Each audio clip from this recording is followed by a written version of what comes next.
Well, here we are once again, friends. We are back with the wrong side of the wall. This is Season 4, Fade to Black. And tonight is our first episode of Season 4 entitled The Specimen. So lots of fun, happy times in store for us. Before we get to anything else, any descriptions or any setting notes, I have, of course, a prologue to play. Or should I say, Miles Faber has a prologue. So without further ado, I'll let that play. They say ignorance is bliss. Perhaps that's true, but we can't afford ignorance any longer. Not if we want to avoid a terrible fate. I will mince no words. Tonight, we gaze at a nightmare. A world so far consumed by greed, apathy, and chaos that the smallest of troubles would send it toppling, and sadly, what awaits is anything but small. The USS Golgotha is an engine of destruction, packed with elite colonial marines. It's onto this monstrosity of metal and military might that the wild fairy of Biodune finds himself. The powerful trickster will come face to face with the disciplined troops of Echo Company, and together, they will come face to face with a terror greater than they could conceive. It waits in the dark. It is hungry, and will consume just like it's done countless times before. There is no happy ending here, but there never is on the wrong side of the wall. All right. So, Sorry, did you say no happy ending? I'm actually going to sit this campaign out. I only play campaigns with happy endings. Thanks so much. Well, I'm going to die. That's fine. Well, that's a given. It's just when. Yeah. I'm just going to re-roll character creation until I become one of the engineers who is a god. Hey, Thomas, can you make sure your name in Roll20 matches your character? Oh, apologies. All right, so with that happy intro, I officially welcome you to Fade to Black. For this season, we will be venturing into the land of the Aliens universe. The system that we are using is Alien, role-playing game, very appropriately. And of course, as all of you already know, Kirk, Christian, Thomas, and Chris are playing Colonial Marines. You are all part of Echo Company, aka Wickers Warriors.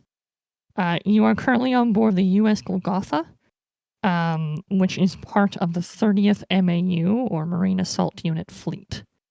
Each ship is part of a large spacebound expeditionary force, but each company is allowed some level of quasi-autonomy in terms of how the ship is run, daily regiments, that kind of thing. And because the units are all scattered across multiple ships, it also means that for smaller missions or more discrete ops, single ships can be sort of veered off from the rest of the fleet to complete tasks if necessary. Your ship at the moment has 87 people on board, and we'll talk a little bit more about that later. But the important thing to note is that Echo Company, or Wickers Warriors, most of them are career Marines.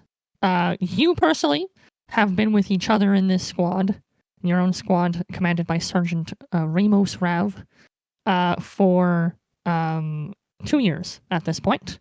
It doesn't mean you're necessarily best buddies or anything like that, but at the very least, you are friends on the battlefield.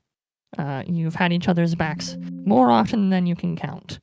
And that counts for something too. You've seen it all. Insurgents, terrorists, UPPs trying to conquer countries, strange bombardments from unknown factions, you name it. The Wickers Warriors have seen it. And of course, the Warriors are currently commanded by Captain Heath Wickers, thus the name. At the moment, the ship has dropped out of hyperspace to conduct some routine maintenance Nothing alarming, nothing's broken, but every so often these are old ships, and so they need to be made sure that they're not going to explode while traveling long distances. As we zoom in onto this ship, we actually come into one of the briefing rooms. This in particular is the officers' briefing room, and Captain Wickers is standing behind a desk, and before him, scattered across on very uncomfortable-looking chairs, are the various lieutenants and higher-up sergeants, like his gunnery sergeant that would be in charge of supplies and logistics, are sitting in on a briefing. None of the so-called grunts are here. This is just an officer-to-officer meeting. Dad, would you care to give us a brief description of what Captain Wickers looks like?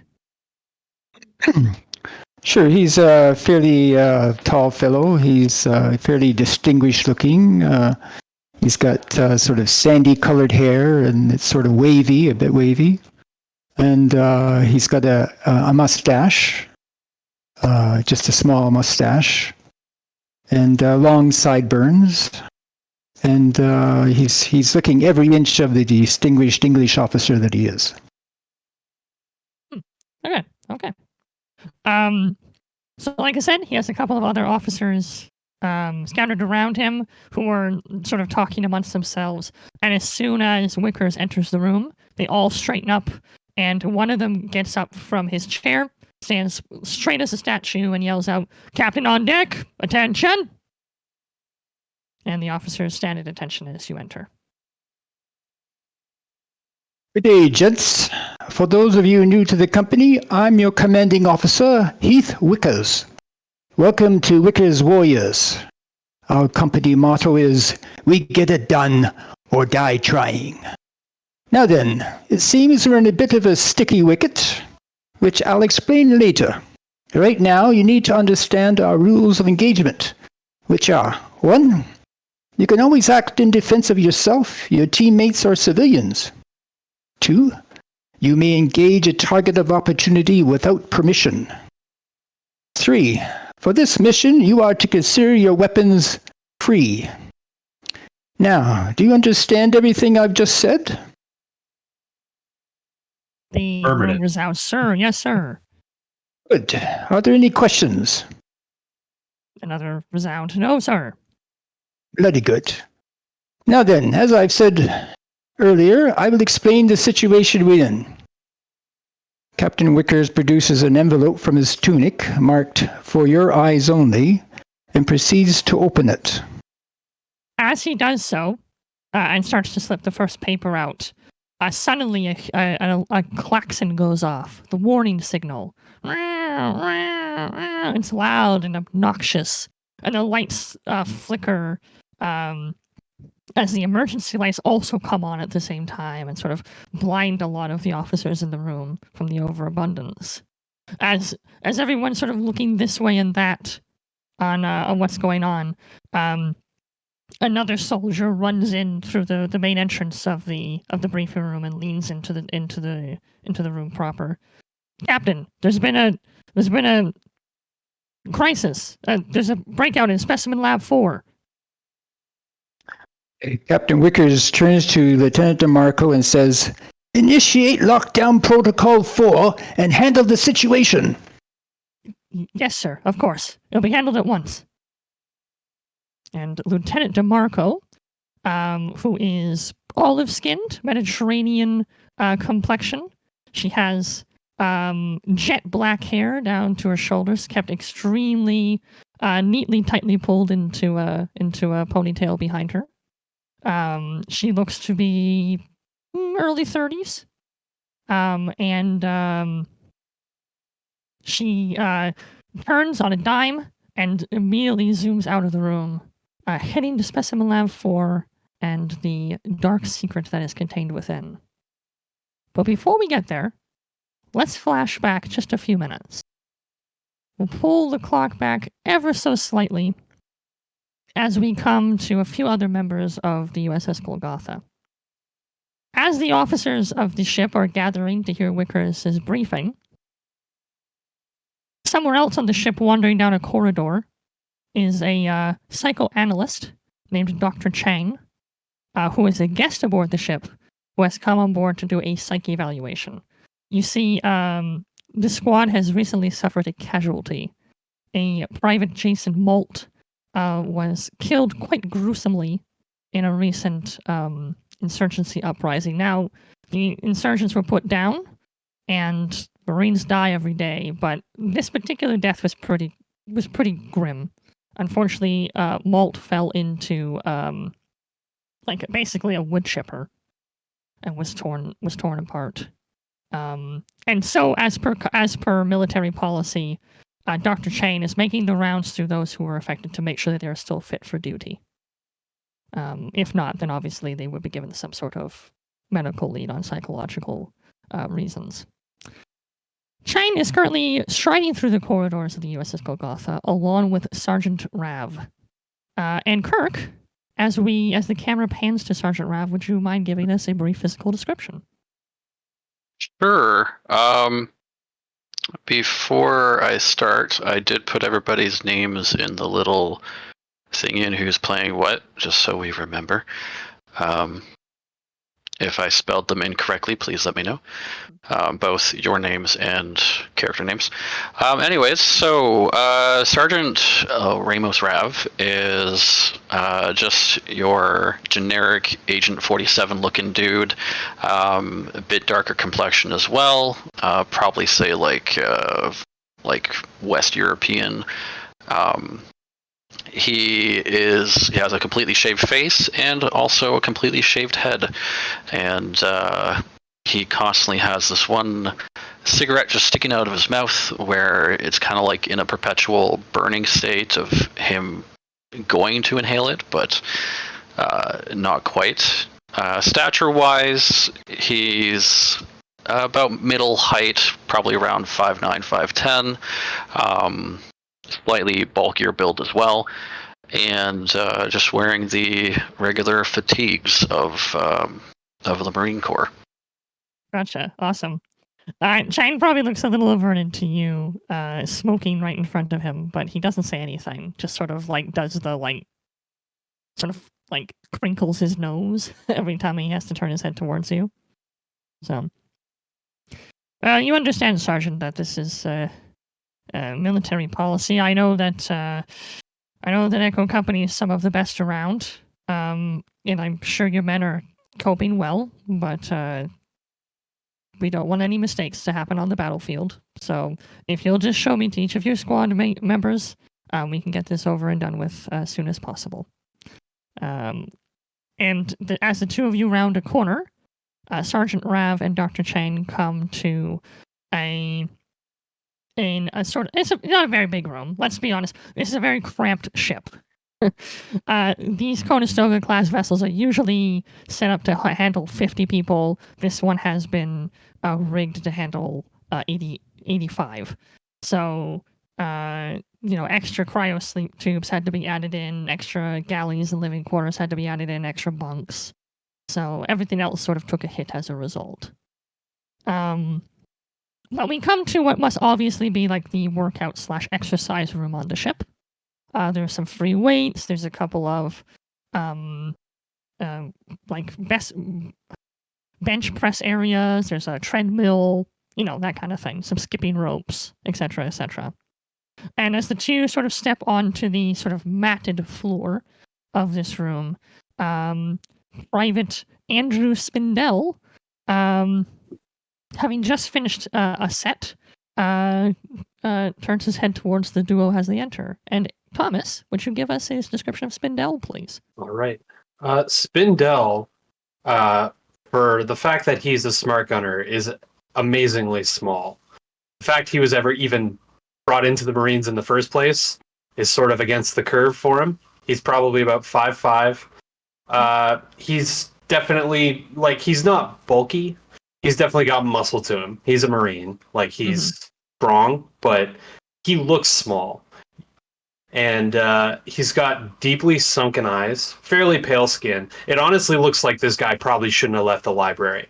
But somehow one of his superiors saw something in him and got him on the track to be a smart gunner, and it's worked out well enough so far. He's got dark hair, pretty closely cut, standard Marine fare, as uncleanly shaven as he's allowed, so Right. more or less cleanly shaven. Right. And Spindell stands up from the bench he was just finishing his reps on, and stands at attention, being that the sergeant has stepped in an official capacity with someone on the psych staff. Would I know the doctor? Maybe you might have seen him once or twice before. Fair enough. This is the doctor. This is like the one psychiatrist attached to the whole MAU. Okay. So Fair. So Spindell stands at attention and just waits. At ease, Private. Puts his hands behind his back, loosens his stance. you Sergeant, are Doc, Private Spindell, yes? that is correct. Yes, great. Okay. My name is Dr. Chang. I am the MAU psychoanalyst. Of course, I'm here about the recent loss to your section. My condolences. And would like to remind you that you have a one-on-one appointment with me to determine your wellness for battle at 0930. Understood. I'll be there with bells on, Doc. Sounds good. Thank you. Sergeant Rav, if we could find the other two members of your squad and we can move this along. Understood. Follow me. And Rav, you lead Dr. Chang down another corridor and a few more turns and twists down these narrow hallways. And they're so familiar to the Marines, but to those stepping onto the ship for the first time, the inside of these Conestoga class frigates are not particularly inviting. They're narrow, they're metal, they're cold. There's no aspects or signs of familiarity. These aren't homes. There's no decorations, no pictures. There's tubes. There's metal panels. There's a floor. Everything clangs and bangs when you walk. Every door squeaks open like it's trying its hardest to stay closed. Don't forget all the steam pipes. Where's the chain room? The ship probably should have been decommissioned a long time ago, but hey, as long as it has a working hyperdrive and people willing to stand inside it, these ships are going to stay in service. So with every turn, there's sort of a sharp 90 that has to be taken, otherwise it would walk right by the corridors. And certainly someone unintuited to the ship could miss whole sections of the ship simply because the corridors are so narrow and, let's face it, badly lit. And the only places in this ship that are really well lit are the loading base, where the dropships are kept, and the officers' rooms and Wickers' room. Everyone else gets the cheap lighting. As we move down one of these cheaply lit hallways, Chang and Rav come to the entrance to the server room. Now, this room is not the main server where the mother AI would be housed. That would be up on the command deck.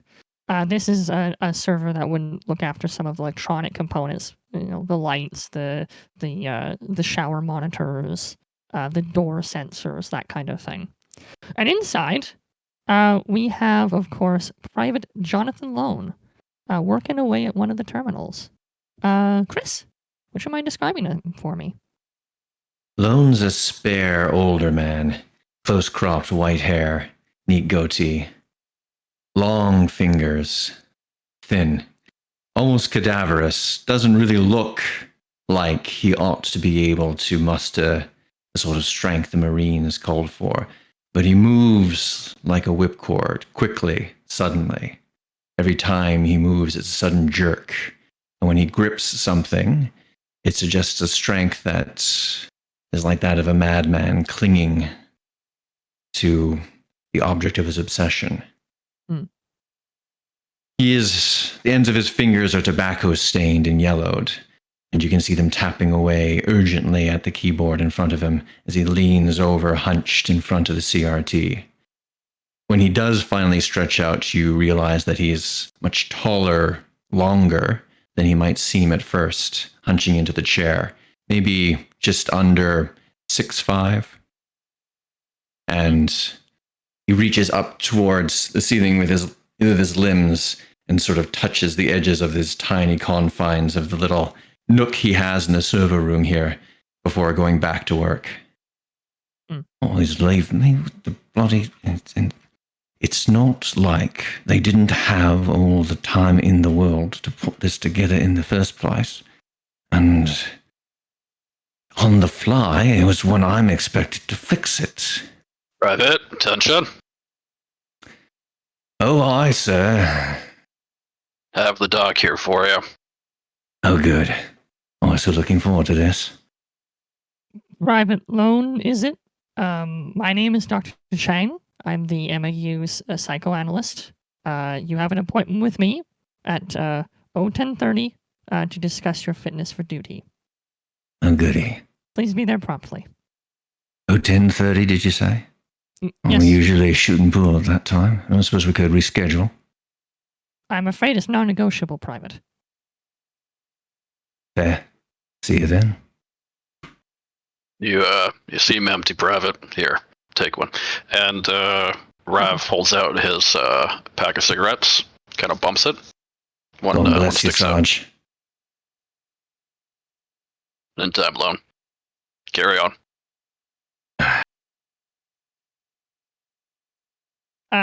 Chang gives the most disapproving raise of an eyebrow ever and just walks out of the room as quickly as possible while still trying to be cordial. And as soon as he's back in the hallway, he says, well, certainly some very interesting characters in this outfit. Let's find your last member of your squad. Sure. So you and the Sarge spokesman pulls. How long you been out here, Doc? I've been rotated into this MAU for going on a year and a half. You're still green behind the ears. Just give it a few years and then see what you think of us then. Right, of course. And he gives you an expression that you would probably read as he is never wants to be at the place where he understands you, as it were. So, you round a few more corridors, and the last stop on this bizarre tour of sorts is to the medbay. One of the few other places on the ship that is brightly lit, if only because otherwise it's very hard to cut people open. The lights brimming out of the medbay are sharp and bright, and the whitewashed walls contrast with the sort of gunmetal gray of the rest of the ship. It screams hospital even before it's obvious that that's what it is.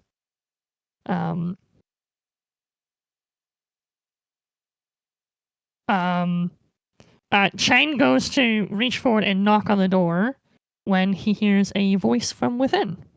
Christian? Now you see this pill here? This is called a suppository. Yeah, that's right. No. The other end.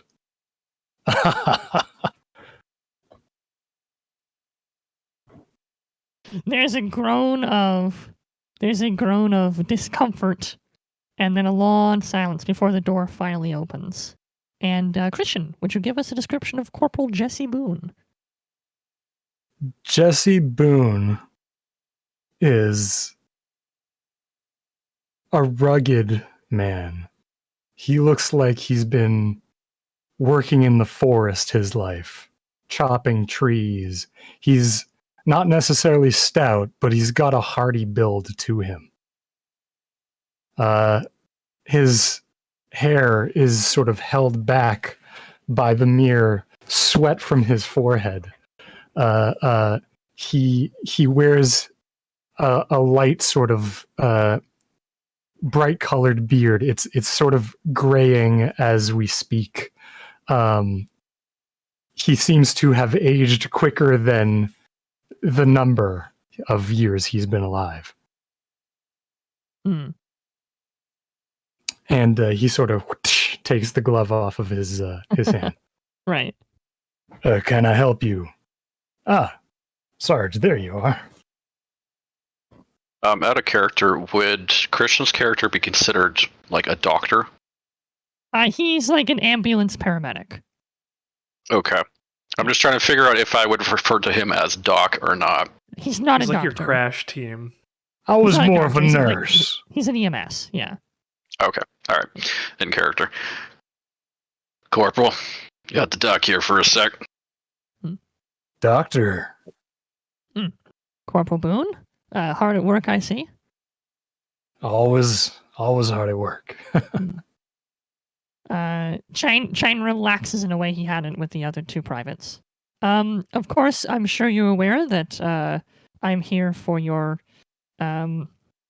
psych evaluation later this morning to make sure that you are still fit for duty.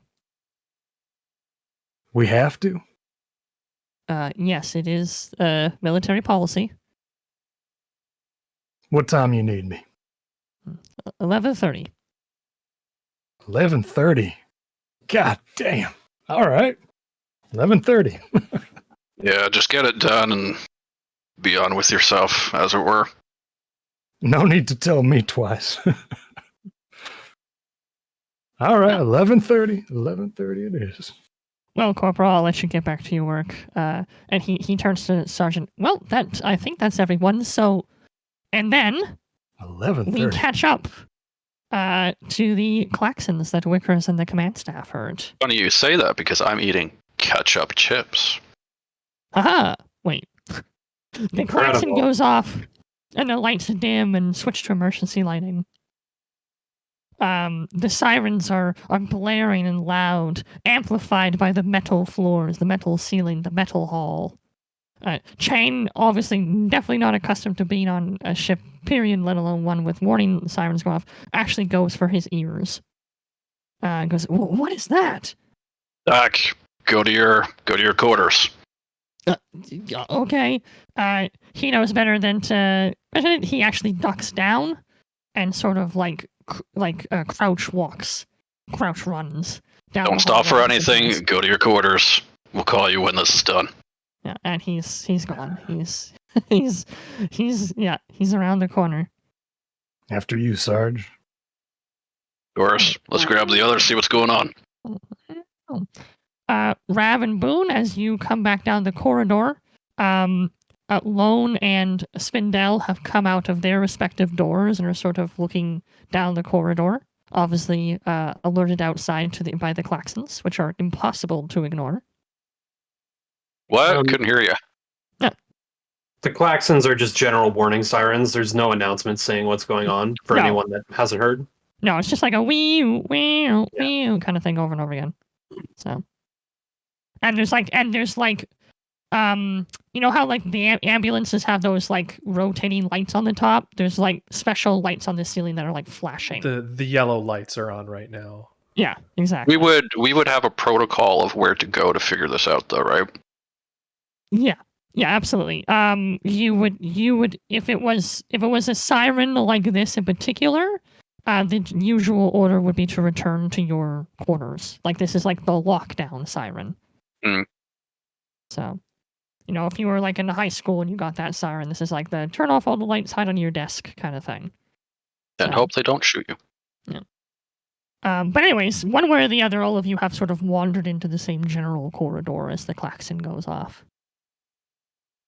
You'd have to almost scream to get heard over the klaxons, but you don't need to do that over the microphone. It's okay. Oh, you. I was looking to roleplay. All right, team. Anybody know what's going on? No Sarge. Not a bloody clue. No sirree. Well, this is a lockdown siren, so everybody go back to your quarters. Hold that order, Sergeant. And there's a running, very loud clang, clang, clang as Lieutenant DeMarco, who is your platoon commander, rounds the corner. She's actually got her pistol out in front of her, braced and ready. Hold that order, Sergeant. I need the 4 of you now. There's been a Got it. What's containment going on? breach. Hmm. I'll explain as we run. This way. Understood. Well, the door is behind the core. Think we Pistols could get out, out of gentlemen. those psych evaluations? We're not that lucky. Weapons free, gentlemen. This is a hostile situation. Understood, Lieutenant. Lieutenant, do we have time to collect proper equipment, or are we just going with sidearms? She shakes. This is priority 1, Private. All right. Spindle draws his pistol and starts moving with the group. Hater So Bay, in terms of what we happen to have on us, then you have your service pistol that would be in a hip holster, either left or right, depending on which handedness you are, and then you would have like a combat knife, which would be on like a sheath on your thigh. all right. Are we unarmored, or? Yeah, you're in whatever you would do. Like you are probably I'm in my whatever you would workout work gear. Yeah, out. I work out in full Slacks. armor, so I actually carry Otherwise- my smart gun while I lift weights. Naturally. I actually carry my smart I gun. actually while I work lift out in an weights, so- exoskeleton suit. Well, so- I mean, it's just like you never know. Like the smart gun, I always got to carry it, so Weight I may as training. well be ready. That's Yeah, right. Right? Yeah. exactly. He actually like weightlifts with like 4 smart guns at one time. Oh, And a couple Two grenades. on each arm, and he I actually- deadlifts I them. do all my programming work in an Actually, APC, so My dumbbells are actually like stick-handled grenades. So I'm actually in a full body armor suit that's acid resistant. I have my pistol and no okay. armor. Let's go. Boone, you're in like like a doctor schmuck, like the apron, what a schmuck. and Lone, you're like in like overalls or something, like service gear. Yeah, I think myself and Lone would be in our like standard fatigues. Because basically, Lone and Boone, as a technician and medic, respectively, when not on the field, you get called off to do duties aboard the ship and so on. So, Yeah, you said duty. Mm-hmm. so anyways, the 5 of you proceed to run down the hallway towards Specimen Lab 4. What are they chasing? That's the question. The 5 of them don't know yet, but meanwhile, somebody becomes aware of their surroundings. Oh, you're groggy. How long have you been asleep? No. You don't really sleep. This doesn't feel like a restful torpor. Someone's done something to you, knocked you out? Ugh, what? You look down, and in both of your wrists is some sort of tube. You can see some sort of weird yellowish liquid draining from this tube into your arms. You don't feel anything. They obviously don't understand how your physiology works. You can't really inject things in vitro to you. But they've tried anyways. And at least they've broken the skin.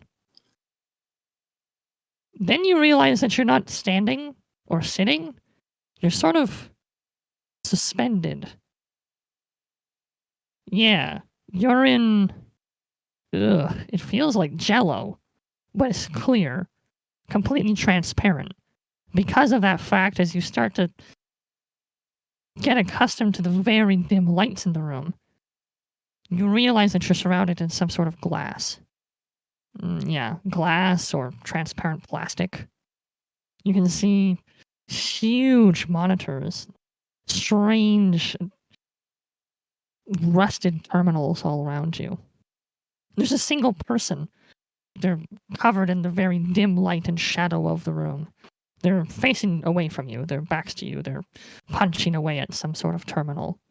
Strings of numbers and letters are showing up on one of the large monitors above them. And every so often they stop to nod or go, or interesting. They don't seem aware of the fact that you are aware of them.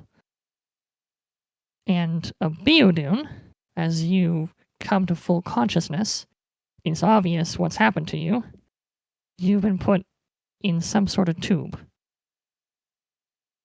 And as you take your first breath in a really long time, you realize as you shake your head and stretch out your limbs that you're not in the tube anymore.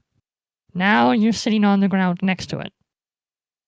And you've taken some of the jello-y, viscous liquid with you. It's starting to seep off your body and flop onto the floor, and it slides across the smooth metal surface with a terrible squishing sound. Oh. That's good. At least you're out of that tube now. But, where to go from here? And Beodun, that is the question of the moment. There is a single dude facing away from you at a terminal. The whole room is like a metal box. Like I said, there's these huge monitors and terminals, and they're giving off an enormous amount of heat. Enough to make you sweat ever so slightly, if you had sweat glands. But you can definitely feel the heat emanating off of them. You feel like one step the wrong way and something's going to explode. What you really need to find is a door, but everything seems to be shiny and metallic. Although there is a keypad on your right-hand side, along one wall. You have to walk over or tiptoe to it, but maybe that's a door panel?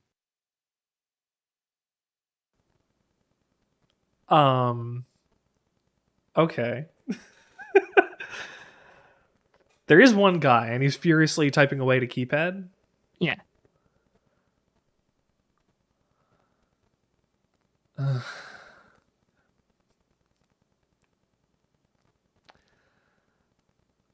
What does the floor in front of me look like it's made of? The floor, as well as the walls and the ceiling, are all a very shiny, albeit sort of gunmetal gray metallic surface. Am I standing on it? Well, right now you're sitting on the ground. You're I have sort of contact with it, and I'm not dead. Okay. Yeah. It's very cold to the touch. Okay. But yeah, you haven't died yet. Not every metal's lethal to fairy, but you have enough contact with it to be able to tell that this is obviously not straight iron, or else you'd probably be feeling much more nauseous. Right.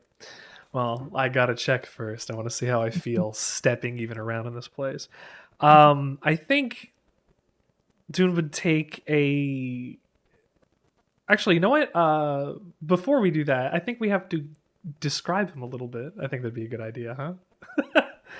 Sure. And what he's wearing, if anything, A Beodun for the fans. a Beodun is a beautiful creature, and that isn't to like blow smoke up his ass. He is a member, one of the sole surviving member of a clan of wild fairies. So he looks humanoid. He is something that looks relatively similar to a person, but the eyes are incorrect. The angle's wrong, and the pupils are yellow. And his skin is this olive tone like you wouldn't believe. Like it's darker than anything you would see on a human, but it's still got this beautiful olive color. And around his arms and his legs and parts of his body, he's got ringlets of little tattoos, symbols and runes and things that you couldn't possibly try to read because, well, the only person that can tell you what they say would be standing right in front of you if you were looking at him.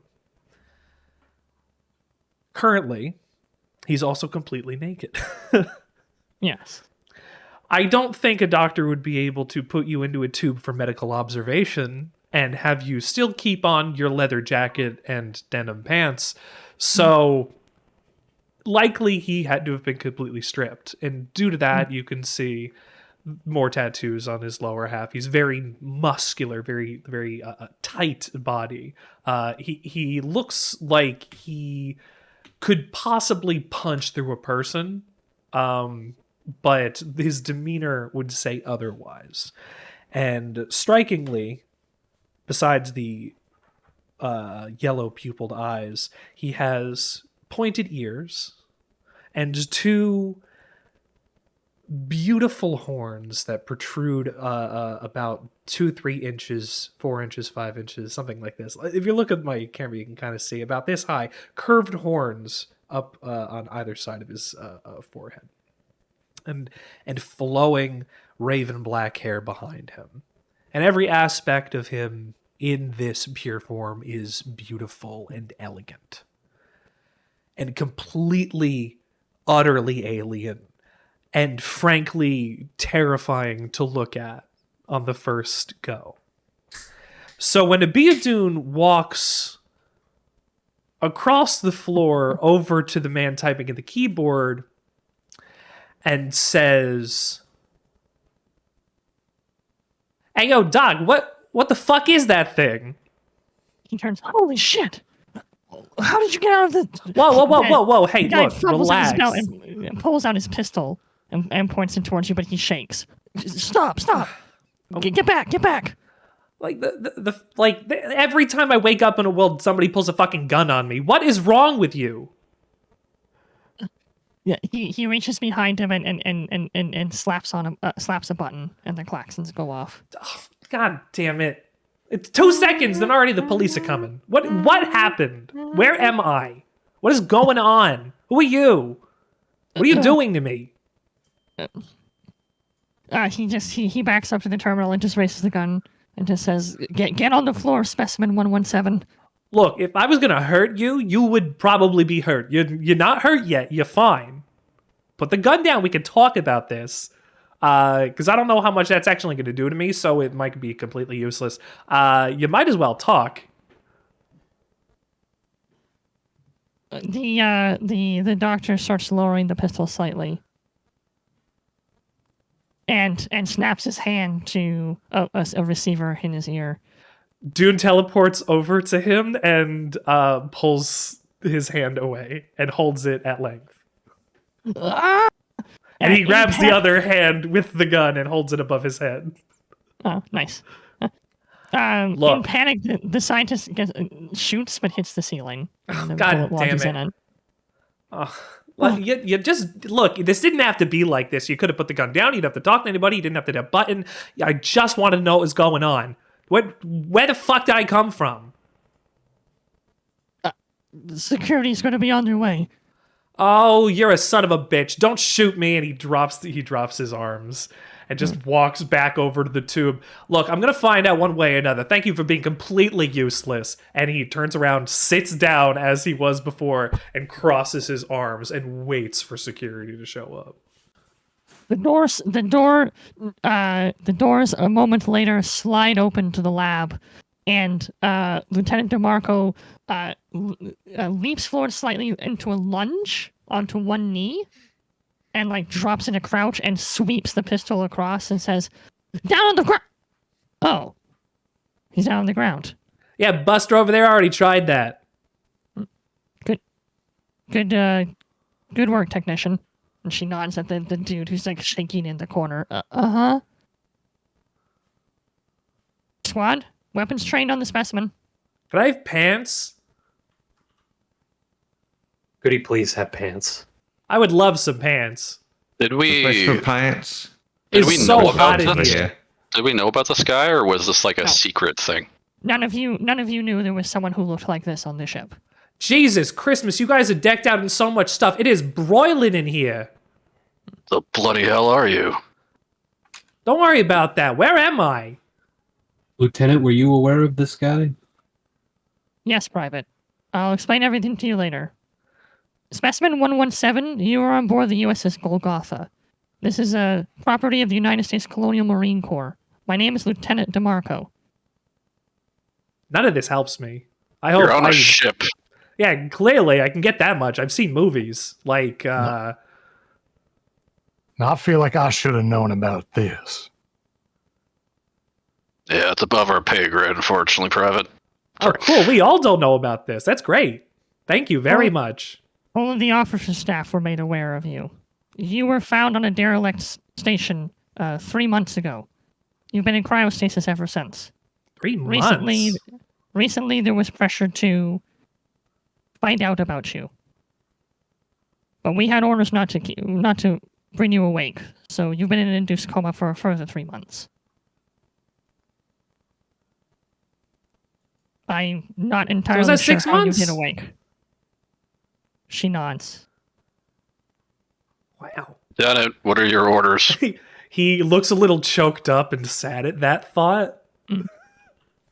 6 months. What are your intentions now that you are awake? I mean, this don't look like nothing my home got. Where is your home? Hang on, you said we're on a ship? Like, we're we're in space. Yes, we're in the frontier. Okay. Blimey. Nathaniel, how far in the 2030s, in where Dude has come from, how far have we gotten in terms of space exploration? Oh, the 2030s. There's been a couple of, Richie Riches to the moon and that kind of thing. But there isn't any super duper.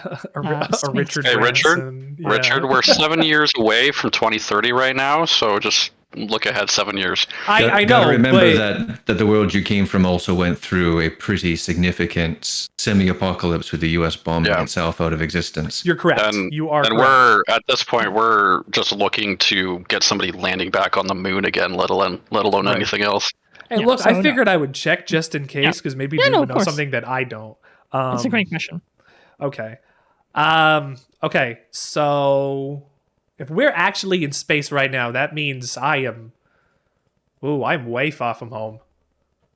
Where is home for you? Earth. I guess right now, at least. He looks around. Earth? You can't be from Earth. Yeah, I was going to school there. Like you. No, I was going to school there. Then we were fighting this big guy, and I tried to make the sky look like Tirana, and stuff happened, and I woke up. Oh yeah, this poor blighter needs the doctor more than we do. Salt, can I get him some pats? Lieutenant, it has been a few years. Maybe something happened. Few years. It's been 6 months. I don't know what you're talking about. Okay, let's assume he is from Earth, which is a lot to begin with. You seem a little confused about the fact that you're in space on a ship owned by the US Colonial Marine Corp. If you're from Earth, that should mean something to you. No, that means not a lot. The United States does. Sorry, boys and lady. US ain't a thing where I come from. It was completely blown off the map, so I don't know where I am and what Earth you think you're from. And if you got technology like this controlling, all your ships, that's insane, because we got shit like smartphones. Where's my smartphone? And he's looking around. Not only did we find an alien, we found a crazy alien. Fantastic. Well, you're pretty good with numbers. What's the over-under that there's another system that has a place the residents call Earth? It's pretty low number, right? Maybe it's some kind of translation thing. Every planet's called Earth. No, I'm speaking English. Like, I can speak a bunch of other languages too. And like he speaks in his native language, and it's incomprehensible. It sounds like noise and nothing to you. Yeah. And then he finishes with, and that's the time I was the last guy that was in my thing. I told that to you really quickly. Sounds like Great. Can you TV signal. Can you stop talking for a sec? Gentlemen, stand down. Lieutenant, you're okay with that? Yeah, he doesn't seem to be hostile. All right. Well, why is he naked? Anyways, naked because you put me in a tube. And then Lone slips out of the room for a moment now that we're stand down, and goes to find a supply cart. Okay. And gives somebody a kicking until they give him a pair of pants. Well, fine then. I was going to give him a shirt, but no. No, that's fine. A couple minutes later, Lone comes back with pants. DeMarco grabs them from Lone and slides them across the floor. Put these on. Oh my God! Thank you. Can I also trouble you for boots? One thing at a time. What? I guess at least my junk's not hanging out. He goes over and picks up the pants and puts them on one leg at a time. Like DeMarco watches like you put them people on do. very closely. Look, if I was you're watching me like I don't know why you just like you've never seen a guy put pants on before. I do it one leg at a time, just like you. She points at your head. I'm afraid I've never seen anything quite like you. I'm afraid you won't ever again. But that's not a threat. That's just the honest truth. You are a survivor then. Oh God, yeah. You have no idea. I saw it happen. The cargo ship that first recovered you found you floating in space. You were in a bad way, but you weren't dead. No living organism they've ever studied could have survived in vacuum as long as you did. I also survived rain and nuclear fire and suns exploding, so I don't know what I don't know what to tell you. I'm just built different. You're invincible then. Oh no, absolutely. Well, I'm not gonna say that. And for all intents and purposes, I ain't telling you what can hurt me, cause I ain't giving you leverage. I respect that there. Like you can kill me for sure. You can kill me. It'll probably take you a minute to figure out how, but you can kill me. Don't worry about that. Are you asking us to shoot you? No, I'm saying if you had to, like if I was dangerous, like this is a sham. I'm sorry. You called an alarm for me? I feel special. Well, Lieutenant, what are we gonna do? Doesn't seem like he's gonna go back in the tube. I think it's probably too late for that anyways. The Golgotha had special orders to deliver Dune to a military research base a few systems away. That's actually why we're stopped. We were awaiting a ship to perform prisoner transfer. But this seems more complicated. I'm going to have to speak to the captain. Sergeant Rav, I would like you to restrain the prisoner. And DeMarco pulls out a set of like metal shackles. Do not put those on. Damn it. She gives a little grin. Pronto, Sergeant. And she hands them to you. Lieutenant. Now stand still. No, hold on. Can I quickly touch that real quick? Like, don't slap it on me. I mean it. Look, the less you move, the easier this will go.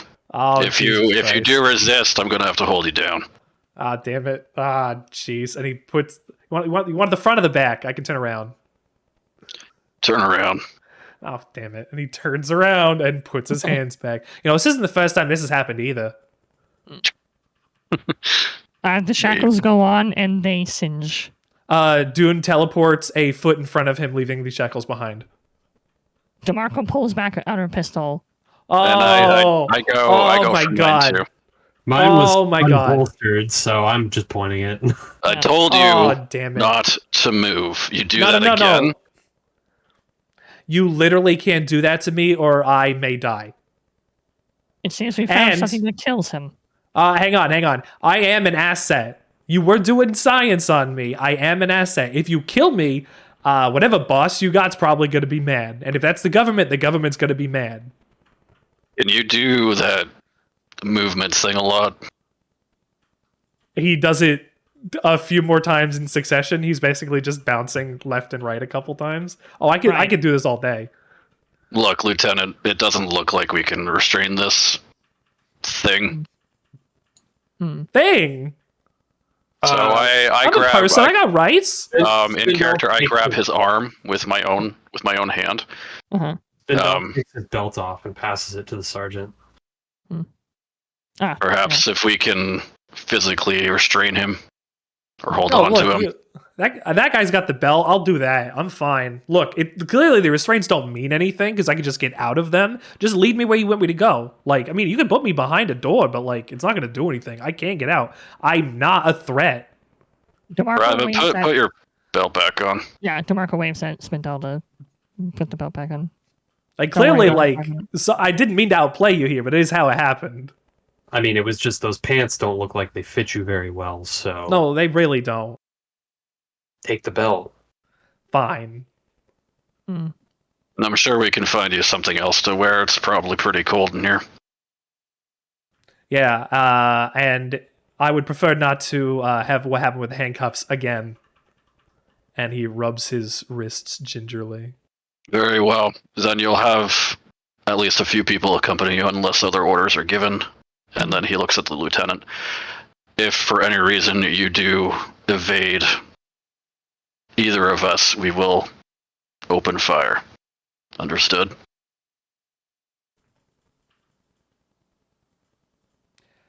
Yeah, I'll go along with it. Yeah, okay, I get it. Basically, you do that teleport thing, all bets No, are I off. get you. You're playing the big man right now. I'll go with you. I'll play nice. DeMarco nods. Specimen 117. The next time you're given an instruction, you'll respond swifter. Understood? I don't work for you guys. You are property of the United States Colonial Marine Corp until otherwise told. No, that is, you can't just designate a person property. Actually, Are you even I a just person? did. Okay, look, like, okay, yeah, fine, fuck it, sure. Very good. Sergeant Rav, lead Specimen 117 to Crew Galley 2 and await further instructions. I need to Dude. speak with the captain. Dune does not Understood. look impressed. Spindle, go get a change of clothes if you can, and meet back up with me. Understood, Sergeant. Are we going formal battle attire or something a little less overkill? Regular fatigues, I don't see any reason why we need something else. Understood. Lone and Boone, were you in the middle of something important? Oh, hell Only no. a physical. Just trying to keep this bloody bucket running. All Nothing right, well, important. you two stay with me until Spindle comes back. Aye, sir. You got it. The lieutenant looks over at the quivering technician who is in the corner. What the fuck are you still doing in the room? Get out! And he scatters out of the room. I don't tell anybody about me either. Klaxons went off all over the ship, Specimen. Everyone knows about you.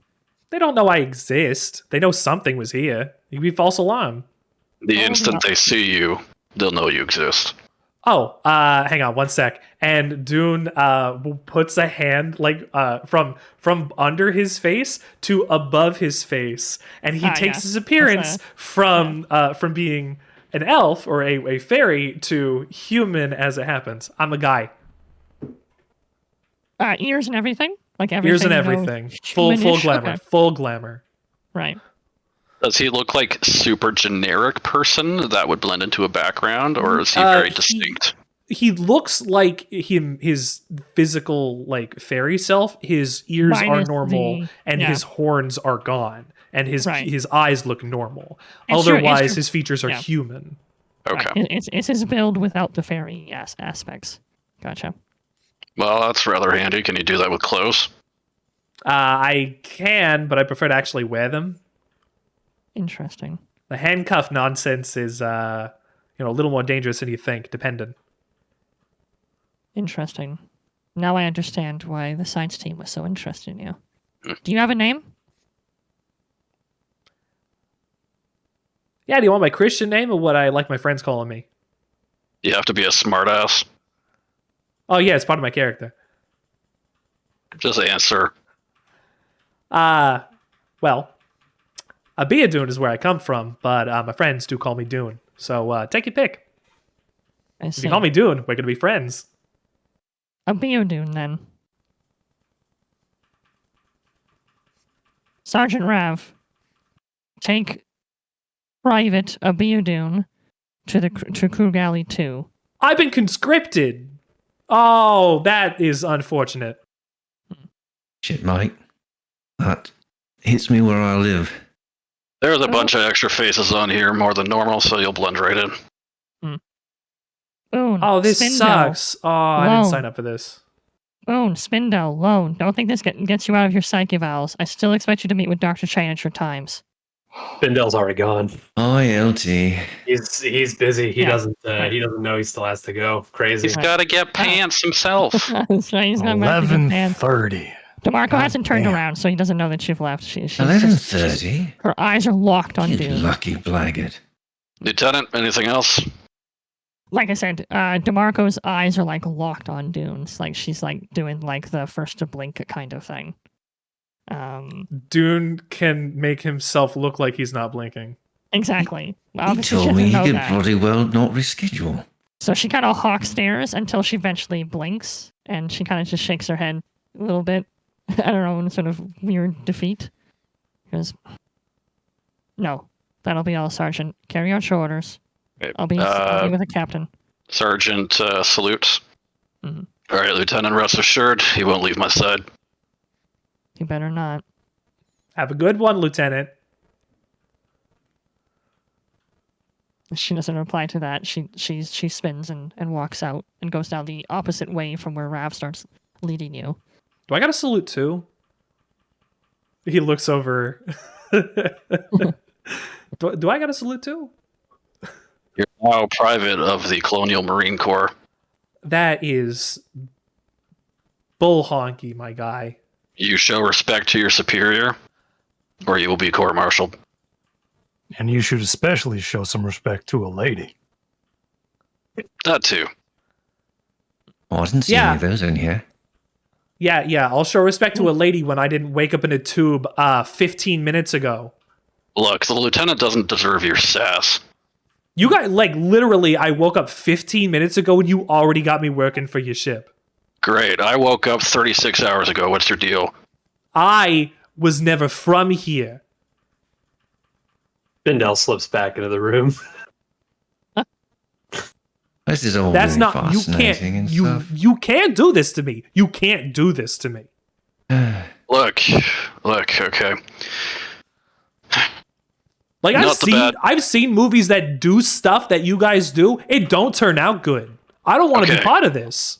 Why don't Shut you just teleport up. home then? Can you I can't. look? Are you hungry? Do you consume food? Oh God, I eat all the time.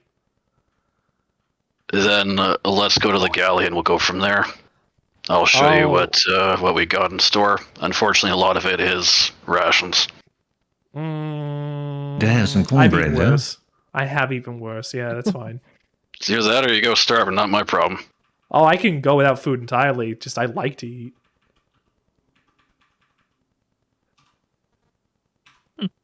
To the galley. To the galley. And why don't we go to the galley as well, Where's friends? the galley? we're gonna take our break here, and we'll be back at 9 o'clock. I actually take him to the toilet and flush him out the airlock. Oh, okay. I know that's where the It's toilet the only way goes. to be sure. Bye. All right, and we are back, and we seen wipe one of those clean movie wipes to a comfy-looking room. I say comfy because it is distinguished from the rest of the ship, which is decidedly uncomfy. Everything on the Golgotha is very, very sharp corners, hard metal. All the bunks are really uncomfortable to sleep in, but that's just life in their core. This room, though, some efforts have been taken to be comfortable. That's mostly because Dr. Chang has brought his own furniture with him. He has a small-sized sort of like oak, probably not real oak, desk with some stacks of papers. He himself is sitting in a chair much like the one I'm sitting in. That has a bit of a lean to it. And on the other side of his desk, he's got a small sort of plush couch. Not the lawn couch as you would see in the sort of cliche psychiatrist offices, but one of the ones that you might see more like in the waiting room of a specialist. So it's got sort of like the curve, like built-in armrests It's got a bit of padding underneath and behind. And it's got like a high back that like such that a shorter person or whatever sitting in it would be like covered on both sides. It's almost like a half like pod sort of design. And both of the chairs are like bright red, which is a huge contrast to the sort of dull metal gray of everything else on the ship. So that's right. And the door slides open, and Chang looks up and gives a polite but professional smile to Private Spindell as he walks in, and Chang sort of motions for the chair. Spindell takes a seat. Oh, Private Spindell, do you mind if I call you Andrew? Go right ahead, Doc. Oh, great. Doc is fine, yes? Yes, of course, Dr. Chang, whatever you would prefer. Now, and he grabs like a manila folder, because this is like the future past, and they still use paper for some reason. And he flips It's more open, secure. yeah. He flips open the manila envelope and just sort of scrolls down as you might skim a document you don't really care about. And he stops at a few places and goes, "So, you know obviously why I've called you here. Again, I want to extend my condolences. I understand that you and Private Malt were pretty close. Would you care to elaborate on your relationship?" I mean, yeah, we've been traveling a lot together. Mm. We're both bottom of the barrel as far as the unit is concerned. Mm. Not that I mind being there, but it makes for bonding when you're at the bottom. Mm. That makes sense. He nods, continuing to look at the paper and not you. I see. It says here in your records that you trained for Operation Crossbow, but of course Operation Crossbow was cancelled. How has that affected your service? Do you feel that you missed out on an opportunity? I mean, yes, definitely. It kind of scuttled. I mean, we spent 8 months training for that operation. Hmm. To see it go to waste, per se. Obviously, the training was still good, but the fact that it didn't come specifically into use definitely bit a little bit. And if things had gone well, maybe I wouldn't have been at the bottom of the barrel. But I see. that's the service life for you. I hear a little bit of resentment there, Andrew. Did you imagine your career slightly differently?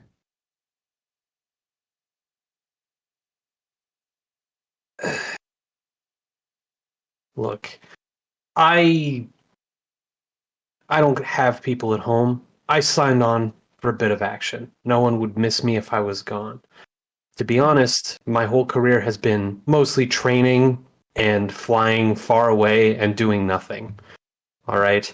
And if you really want to get to brass tacks on it, the only action I've seen since I've come out to these godforsaken wastes is watching a very good friend of mine fall into a piece of machinery and get chewed up. Hmm. So, yeah, at this point, my whole career is looking kind of shit, Doc. He looks up to you for the first time, and he gives you a polite but quite flat. "I'm sorry to hear that." Paycheck's nice, though. Hmm. Looking for action. Some people, I think, in your position might tell you to be careful what you wish for.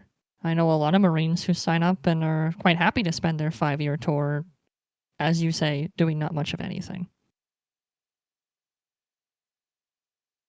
I mean, I'm not necessarily complaining. There are worse ways I could be spending my time. Even the bureaucracy, the stuff I have to do, while we're traveling, stuff like that, it's important work. I've probably done some good things. It's just not what I imagined. I see. And again, it's what we're here to talk about. The recent events have sort of put it into perspective that it's kind of okay. It's kind of pathetic. We're the best of the best of the best, and I watched my friend just basically trip and die. There was no, we weren't fighting an enemy force that was also elite, anything like that. It's really just sad, you know? I understand. Well, I won't pretend to understand. I'm not quite in your position, but I sympathize. Which I appreciate. I see. Well, thank you so much for your honesty, Private. Are you having any trouble sleeping? A little bit, yeah. But I'm getting at least a type 5 every night. Enough to Hmm. make do. That's good. Please make sure that you let the company doctor know, or even your own squad medic know that if it gets any worse. Absolutely. And he looks down and kind of looks around there. Well, thank you so much. I think that's all I need from you. I have a few, I's to dot and T's to cross, but you're dismissed, Private. Thank you very much. All right. Thank you, Doc. If you need anything, you know where to find me. Hmm. And Spindell takes his leave of the room. Chine writes at the bottom of his page where it has like the notes comment. Spindell, oh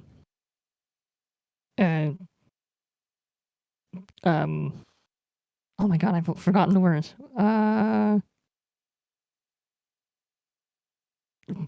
Not promotes. Oh my goodness. Whatever. Restless. There we go. Thank goodness. Gracious. Spindell seems restless and dissatisfied with current career choices, but is fit for duty. And he checks the little green box at the bottom of a sheet, closes the envelope, and slides it across the table. Next, he calls out into the hallway.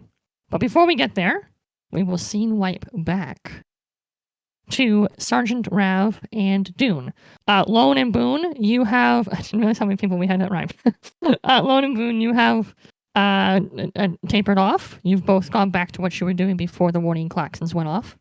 So at this point, it's just Rav and Dune going through the corridors. The two of you are standing at the entrance to the galley. So let me describe the room a little bit. It's a long, large room. One side of it, away from the door, so you can't see this when you first come in, but Rav would know that that's there, is rows and rows and rows of cryostasis pods. That's where the platoon would go into sleep, right? And there's similar rooms around the ship for each of the platoons. So that way, when you wake up, you're sort of you're next to your brothers in arms, ready to go if you were woken up in emergency. So, currently more than one bleeding screen piece. No, fit for duty. So that's on the far left. In the middle of the room, there's some personnel lockers. The lockers are just very simple metal, rudimentary door with a little lock that you would see at like a school. Each one has a little plaque with the name of the trooper that it belongs to. The rank and file, as it were, their lockers are arranged sort of down in row, and the sergeants and lieutenants are slightly separated from the rest off to one side against the wall. Some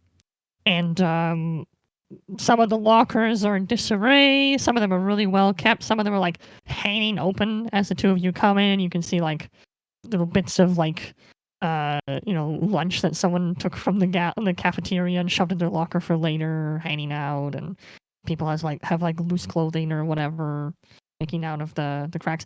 All of the lockers are very small, so a lot of them give you the sense that they've really had to just shove everything that they own into this one tiny little space. This would also be like the only space on the ship for each person to store any like mementos from home.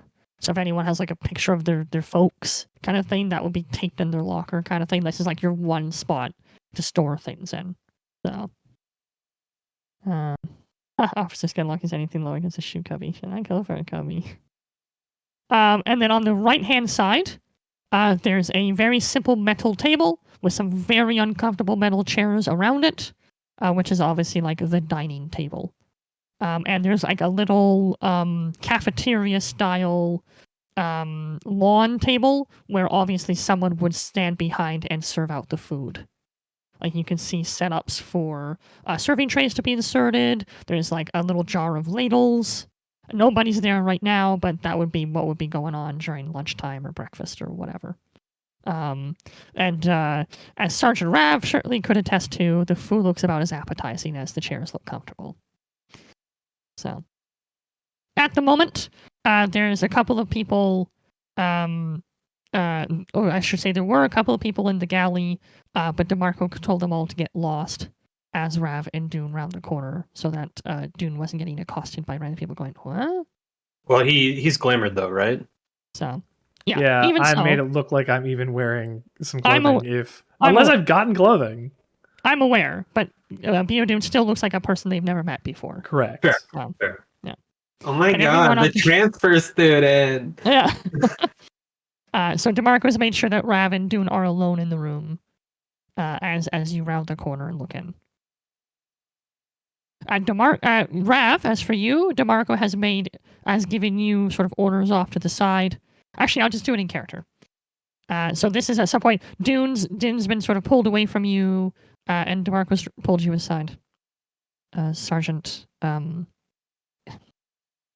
there's a few complications to the spec of Beodune that I will discuss with you in more detail later. The captain and I have a lot to go through.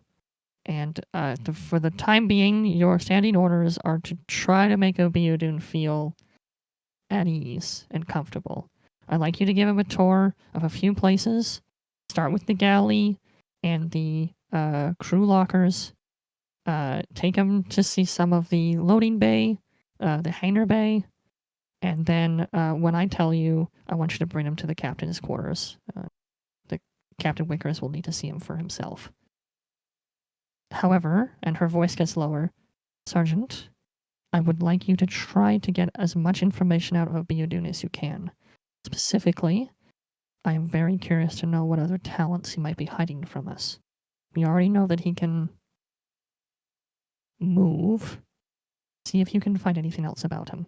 And see if you can find out more of this Earth he apparently came from. Understood?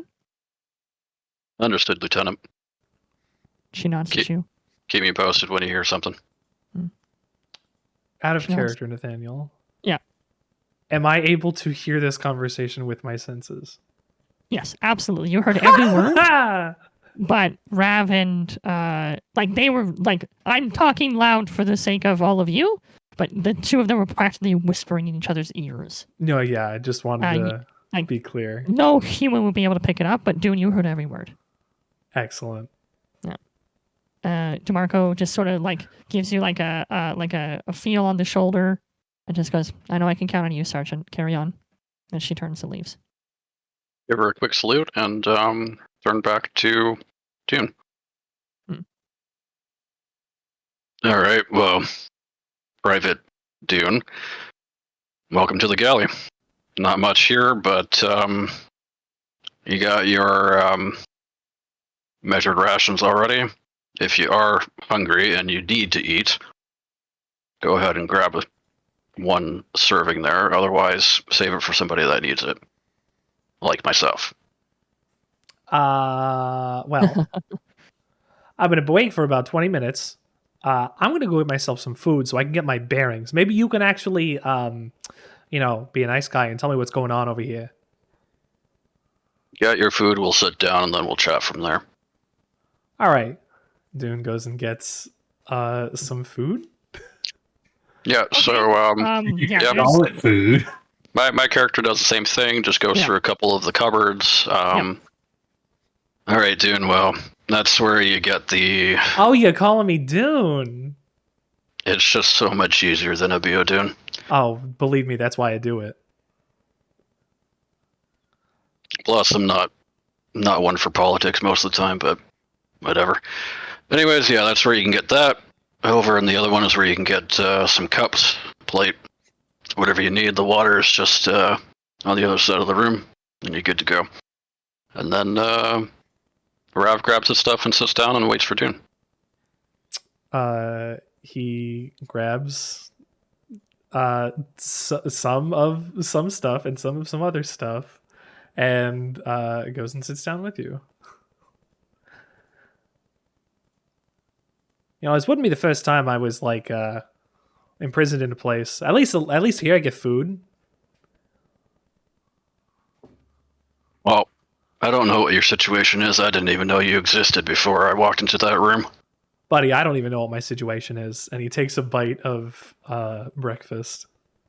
And look, as far as your situation goes, if you consider being stuck on this ship a prison sentence, well, then that's me too. Ooh, 2 birds of a feather. 2 peas in a pod. Why? What'd you do? I'm trying to just say that you're not a person that's in prison. Oh, so As far as I'm concerned, when the lieutenant made you an honorary private, you became one of us. Regardless of whether that's to be negotiated or not, that's not my problem. oh, this is an honorary thing. I don't know. It's above my pay grade.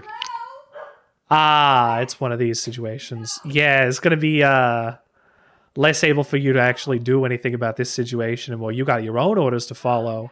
Meaning, I got to follow my orders. So you're gonna, I don't know what you're gonna, I don't know what you can honestly do, but I don't want to see you shit canned. I know, just don't do anything stupid. Stick with me and my crew, and we'll figure out something more once the captain's informed of your situation. Okay. Who's the most fun out of your crew? Out of your boys, which one's the best? What do you consider fun? Fun. You know, I had a man jump down an elevator shaft. He completely survived once. But you don't know the kind of place I come from. Fun is incredible. When you can do what I do, and Dune teleports to next to him, next to the sergeant, and then back to his own chair. When you could do what I could do, it's just you could do anything and go anywhere like relatively easily. Fun is whenever you can make it. Well, first of all, I told you not to do that, please. Makes you jumpy, huh? It's just annoying when I'm talking to somebody and then your face is no longer there and then it is again. That's also kind of the point. Look, I don't like this very much. Like, I'm not going to do anything to destabilize your core, whatever you got going on, but I'm not firing a gun. Look, quite frankly, if you wanted to fuck up the place, you probably would have done that by now with your teleporting powers. I don't know what you'd be able to do. I mean, to be honest, like, if I can get next to you in your chair like that, like, at this table, like, I could have easily snapped all your necks, like, in a second. I'm not that guy. I get that, but I'm just asking you, please don't do that. I'll do it when necessary. Maybe it's a goof. No. And then he takes another bite of his breakfast. Rav just stares at you after he says no. Yeah. So, what year is it? This is like space future. Like crazy, this stuff I'm seeing on this place. We don't got anything like this where I come from. Plus, all your technology is like real shit. I thought I had a smartphone coming into this place. I could show you. I guess I can't really show you. There's no internet connection. We got like CRT monitors. Like, we got flat screen TVs the size of like automobiles. Do you have cars? You at least have a car. I haven't had a car since I've been on Earth. Okay, cars are real. Okay, that's good. Not sure of the exact date. Try to not really keep close track of it, but... Oh, that's not even the point. Like, just like, are we after 2030? Yes. Oh, by a lot. By a lot. Oh, that sucks. Last I even asked about it, it was like 2170 thereabouts. This is your whole life, huh? You just do this. Wow. I'm not making fun Yeah, of you. which Like, I'm is- just like, I like. Which So is what why do I'm you- asking about fun, because there isn't really fun. Okay. I think I was thinking I'm starting to pick that up here. What do you guys do? Because like I see you got guns and I see you do this stuff. Like you shooting bugs out in space somewhere. You like mercenaries for hire. Like you're the U.S. like military or whatever. But money talks and corporations make politics do stuff. So what do you do? The U.S. hasn't been a single corporation for a long time now. Oh, that is not reassuring. Well, it's similar to what anybody does anyways, I guess. We have patrol duty, we have, there's been a few wars over the years, and we just kind of make sure the different colonies are up to snuff and running correctly. Okay. Yeah, like a real colonial marine kind of thing. All right. Huh. That gets me kind of up to speed there. Other than that, You don't got YouTube, right? Like I just don't just know what as a that is. yeah, I thought so. Either Who way, are you working for? Like the tech you see around here is either what are they called? I think one was Wayland Yutani, but a lot of the stuff, Oh. especially for Colonial Marines, is Seekson. It's a I- bit cheaper I- on the price, you know. I never like hearing these like space names like that. Oh no, that's no good. Well, I guess if I gotta get home, I still gotta make the most of it. No, you If you said guys let home me was go home. Earth, but Yeah. Sorry, go ahead. honestly, nobody on Earth has the abilities that you do. Nobody. You haven't had a single instance of a otherworldly being visiting your planet, or there was the metahuman. Well, I guess you wouldn't have had a metahuman outbreak back in the 2030s. I guess if you don't got the rest of the stuff. That sucks. That truly is really unfortunate.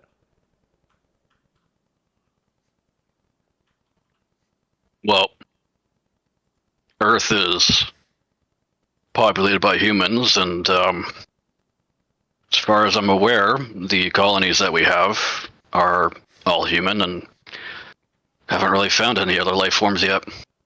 That is insane. Well, like we did it by 20. You guys are in space too. That's a scary future. Holy shit. Dune like puts his head in a hand for a second. Oh man, that would suck to be the only existing species in the universe. Do you ever think about that? No. Oh, good. It's terrible. Luckily, clearly, you're not, because I'm here. And if I can't be the only one, right? You understand why we were studying you then, from what I understand anyways. I assumed I'm to you guys the way that you responded to me. I'm a freak of nature, or at least something like that. You're not human, plain and simple. You're something else. Even if you look human right now, I know what you look like underneath. You guys didn't have to do tests on me when I was unconscious. You could have just waited and talked to me like a person. Granted, I guess you guys are a little shoot first, ask questions later, because even the lab technician tried to shoot me first.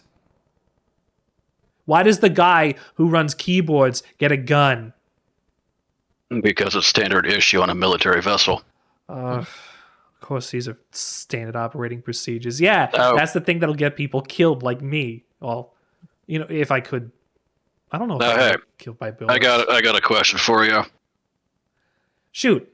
You got a butt, right? Excuse me? You saw it. Yeah. Does it hurt? I don't understand this question. Well, if it does, you probably got probed. So, Oh, that was that kind of joke. I didn't understand it. I'm sorry. This food is kind of terrible. Then he pushes the tray away. Like, you get used to it. I might not have to get used to it. I don't necessarily need to eat. He looks around, like seeing the things that were outside the galley and getting into there, seeing the cryopods or whatever. Do you guys like sleep in those pods, or do I get a bed? Do I get a bed? Do I got to go back in my pod? That's not me to figure out. Oh, Right, excuse me. If I'm under your command, I guess that is something for you to figure out, though. We're already above capacity for what the ship can normally hold. We're fitting beds everywhere. You might have to share a bunk with somebody. That's fine. I don't even need a bed. I don't sleep. But Lieutenant will give me more orders once she figures it out herself. That's fine. Like a room or a corner I can stand in. Like I don't know. sleep. But anyways, rations are kind of strict, so if you actually don't need to eat, it would be appreciated if you kept it for someone else that does. Understandable. Yeah, fine. I don't know how long I'm going to be here, but I might eat every so often. I do like eating. I know, but we have to stick to strict rations, and you're an extra body on top of an already overpacked ship. The cryopods are for people in stasis and anybody that's active duty, such as myself or my team. We have bunks that we sleep in. So what I can do, I can show you to a few key areas just so you get an idea of the ship layout. Give you a bit of a tour. Can show you what the accommodations look like if you get one. Where we keep our personal belongings. Unfortunately, I don't think you have any. Nope, not even the clothes off my back. Unless you guys kept them, which would be really cool. Considering you can materialize clothes. Not materialize. This is not real. Oh. All right. Well, I played my hand a little too fast there. Fine. And Jim puts his hands out on the table. They can't do anything. They don't hurt people. But I can do illusions. Clearly. And he does his hand over his face a couple times. Yeah. And on and off and on and off. I kind of figured that. And I move, as you called it. It's called teleporting. I can go in a bunch of different places. And I'm a fairy, I guess. So I got whatever benefits that also gives me that. I mean, hell, honestly, I ain't been alive that long. I don't know everything good that I get yet. I have not explored the capacity. Do you have, like, wings and shit? Wings? No, I don't need that. But you said you were a fairy. Don't worry about it. It's a general term. Okay, if I called you guys grunts, that could mean like a bunch of different like part of the army. But like fairy or fae is like a generalized like term. There's a bunch of different kinds. If you call me a grunt, I will shoot you. Yeah, so respect my culture, and I'll respect yours. Deal. And look, I'm going to be quite frank with you. Lieutenant wanted me to figure. Oh, I heard out. every word. I heard every word. Yeah, well, that makes this a little bit easier. Quite frankly, you're awake. You're here. There's nothing I could do about that. If you're willing to share a bit about yourself, you're welcome to ask anything about me. What I already know, if we're being frank here, 1, obviously you can do that teleporting. 2, you can change your appearance. I don't know to what extent your illusions can go. But 3, I also know whatever those cuffs are made of hurt you. That it did. And quite frankly, if you don't want that spreading, I will make sure myself and my team keep that to ourselves. That would be quite excellent. I assume that as soon as we're going to be done here, I'm going to get shipped off to some kind of terrible medical facility where they're going to find that out against my will. But sure, you keep that under wraps with your team. At least nobody on the ship will know for now. Of course. Anyways, what's the word? Yeah, I can't think of the word. Wow, it's not thinking of the word night, apparently. So, with that in mind, it would be appreciated if you can just kind of tell me if you can do anything else. Oh, You don't need to go into details. You can share as much or as little as you want, but just know whatever you say to me, I A, have to pass it on to my lieutenant, and B, you can ask anything in return. So Well, that's all I got. I told you what I do. That's it. I am I'm quick.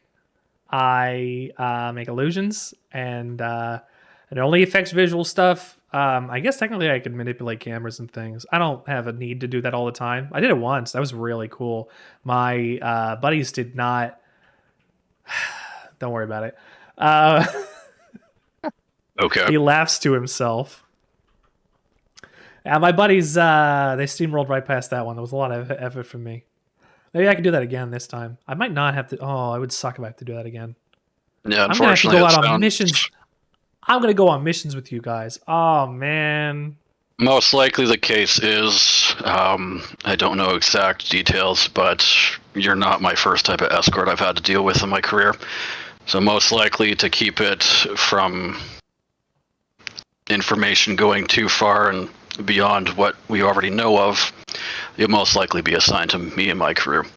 That's why I am an honorary private. Yeah, that makes sense. Got to keep everything under wraps when we necessitate it. Yeah, because unfortunately, if they introduce somebody else, then they'll need to be debriefed. They'll need to probably see your real face, and it just can get really messy from there. Well, I don't have any plans about running around naked on your ship. That clearly didn't work for me in the first 2 seconds I was here, so it's not going to be working for me anytime soon. Yeah, that's the best way to get shot, or, well, shot. Yeah. Anyways, like you don't have super strength or. Oh, like I'm pretty anything like strong. Like I could probably punch through a guy. Like that's it. Like I'm a fairy. So Ta-da! one question I have, obviously, those cuffs hurt you, but where you're sitting, where you're walking on, doesn't hurt you. It depends. The closer something is to iron, the easier it is that it'll actually do damage to me. If it's pure and I touch it, game over, kid. I see. I don't want that to happen. Like, I don't know, like, clearly something was with all of these materials. You got some space age whatevers, like plastics and alloys and whatever that's not necessarily going to kill me, but those cuffs did hurt. I will let you know. Well, the cuffs are more towards basic steel.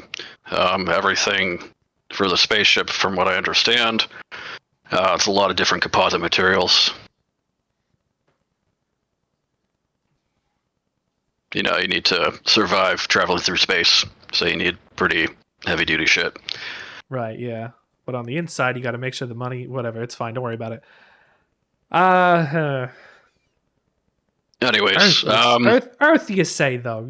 You're from Earth. Are you from Earth? You don't got other colonies? You're, like, not from Mars or something? no. Look, Is anybody from Mars? I'm done, and I'm pretty sure people want to get back into the galley here. So, how about we just continue this as I give you the tour? Yeah, sure. All right, well, And I was done with this food anyway. in screen wipe. That was a great conversation. I really enjoyed that. We switch back to Chang's comfortable office as the door slides open once again. Private Lone steps in, and Chang motions for him to take a seat. Oh, this one over here. All right. Oh, this isn't too bad. This isn't a standard issue, is it, Doc? Oh, you brought your own chair. You are into this. You are taking this seriously. I ought to do the same then, just to do a good turn as you've done me.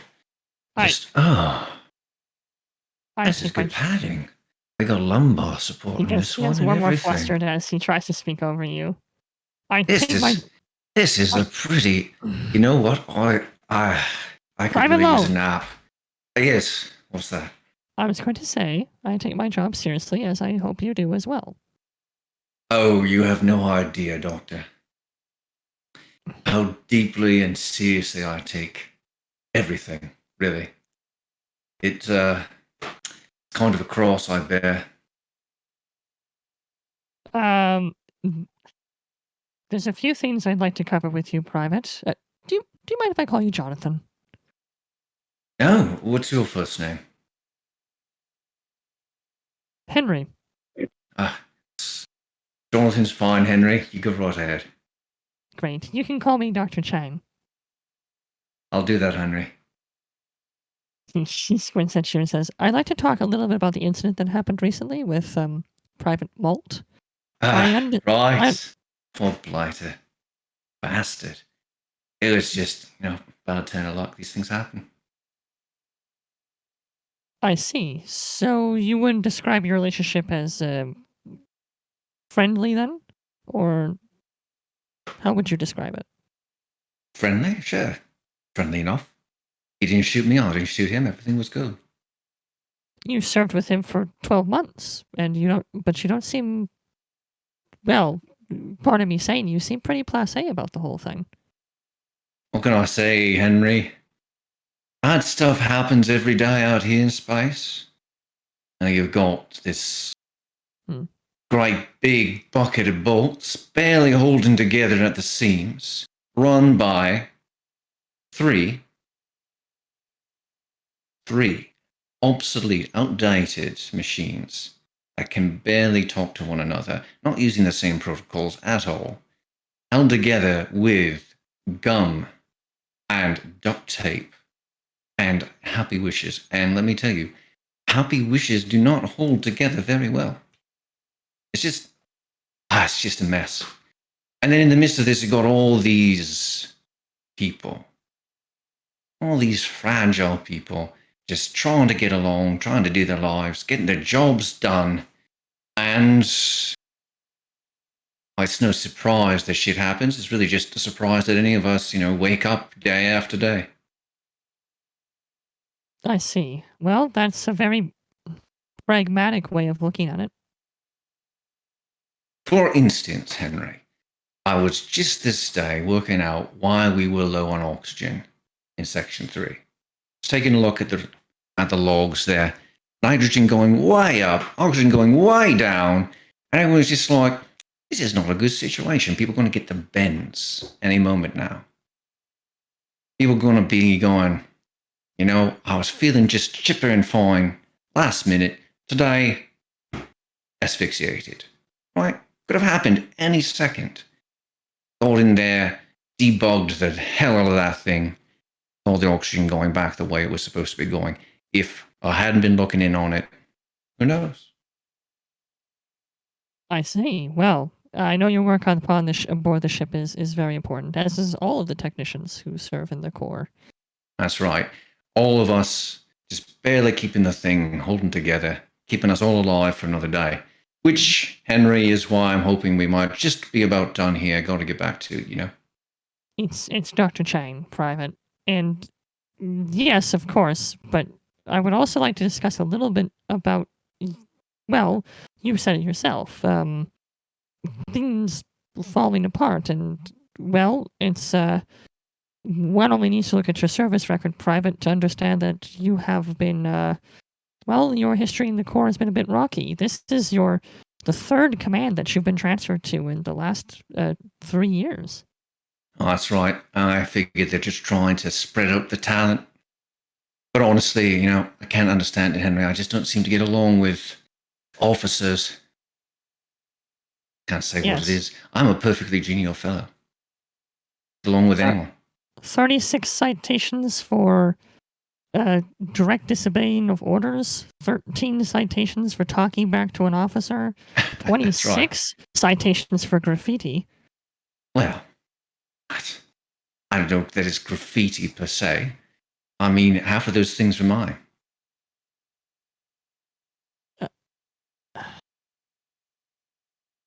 You understand, don't you, that you're here as an alternative to imprisonment?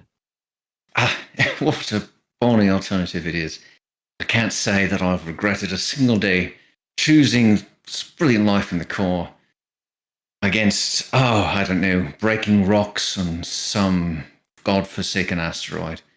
Yes, no, it's the proud life of a soldier for me, let me tell you. I see. Well, have you been sleeping well? Like a baby, Henry. Every day, go to sleep, just thinking about all the good I've done in the world, and in all the worlds. And I wake up just excited about all the possibilities ahead of me. Don't you? He just breathes out so exasperated. He just breathes out saying, thank you for your insight, Private. I think that'll be all from me. I have a few details to fill in, but you're dismissed. Thank you. It's been a real pleasure, Henry. Have a good day. Mm-hmm. And as soon as you walk out, he scribbles down, Private Lone is an insubordinate, destructive member of society, but he is a brilliant technician. And then he checks the green box and closes the file. And we screen wipe back to Sergeant Rav and Dune. The two of you have made it to one of the hangar bays, the main hangar bay. And for all those of you who've seen Alien, you know that the hangar bay is where they keep those really cool dropships before they go down. There's a small, well, I say small. It's small compared to the hangar, but it's huge. A room off to one side that holds the power loaders, the big exoskeleton things. And there's huge cargo crates everywhere. Mostly would have armaments for the dropships. Because the dropships have missile racks and Gatling guns and so on and so forth. So most of the enormous, massive cargo crates are for the armaments for the dropship, as well as repair tools and that kind of thing. There's another part of the bay that's sectioned off for the armored personnel carriers as well. There is one dropship that's currently sort of an active berth, and Rav would know there's another 3 dropships that can be rotated in. And these 4 APCs with big tarps over top of them. There are some people here. DeMarco did not have the authority to clear out the cargo bay / loading area, so there are personnel walking around, moving crates and whatever. No one's paying any mind to the two of you.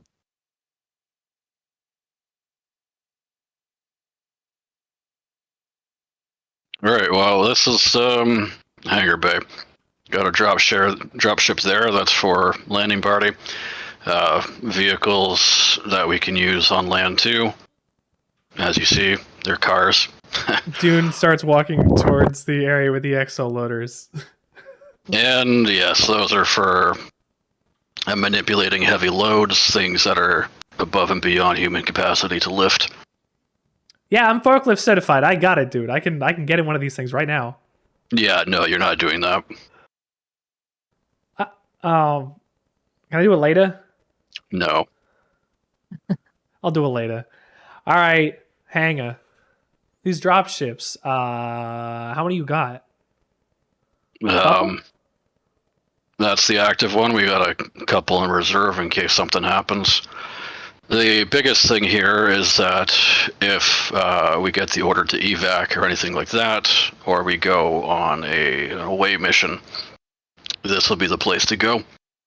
So just make sure you know where you're going for this and don't get lost. Okay. Are we gonna have? We're gonna have to go into one of these, huh? Yeah. Possibly. Okay. You wanna give it a test? I can fly it? No, I meant touching it. Oh, that's a good idea, actually. I didn't even think about that. And he walks up to it and puts a hand on the rear of the dropship. Does he just instant die? Yeah, he just dies. That was my plan all The along. end. Oh, we got our first yeah. character That's death, your guys. dropship Return. puzzle. Yeah. First a Yeah, crystal yeah, fighter, those- now an entire dropship. Those I solved classic- the Abiyu puzzle. The classic Oh. space age iron dropships. Yeah. Iron, known for being light and not heavy. Yeah, that's why they're called the Ironclad. And doing well Oh. not turning into slag when entering orbit. Yeah, known for high melting points. What I want to mention, actually, as you touch the dropship, and actually, as you've been everywhere touching chairs, whatever, walking past doorways of Biodune, have you ever worked through lunch or something and missed lunch, and then a couple hours later been like, "Oh, why am I? Oh, I'm hungry. I missed lunch." I feel like that. Yeah, Something you is feel like just that constantly. Wrong. Okay. Like Like- it's like just Like you got like a stomach pain. like it's just it's not visceral something like that. You don't is physically weird, feel- and I can like- feel it, but I don't know what Yeah. it is. Yeah. You're just like that all the time. Every time you touch something with your hand, it intensifies a little bit more. Maybe you just like you just got off a dizzy ride or something. Nothing hurts you, but everything just makes you feel really uncomfortable. So, so whenever you touch something with your hand, and that includes the dropship, that intensifies to going from "Did I forget to eat?" to "I forgot to eat." I'm going to get sick with that analogy. Okay. Otherwise, it's just like, "Oh, what's wrong?" But it's like that all the time. But it doesn't burn you, just- so that's nice. Yeah, I put my hand on it, and dude just goes, I just had breakfast.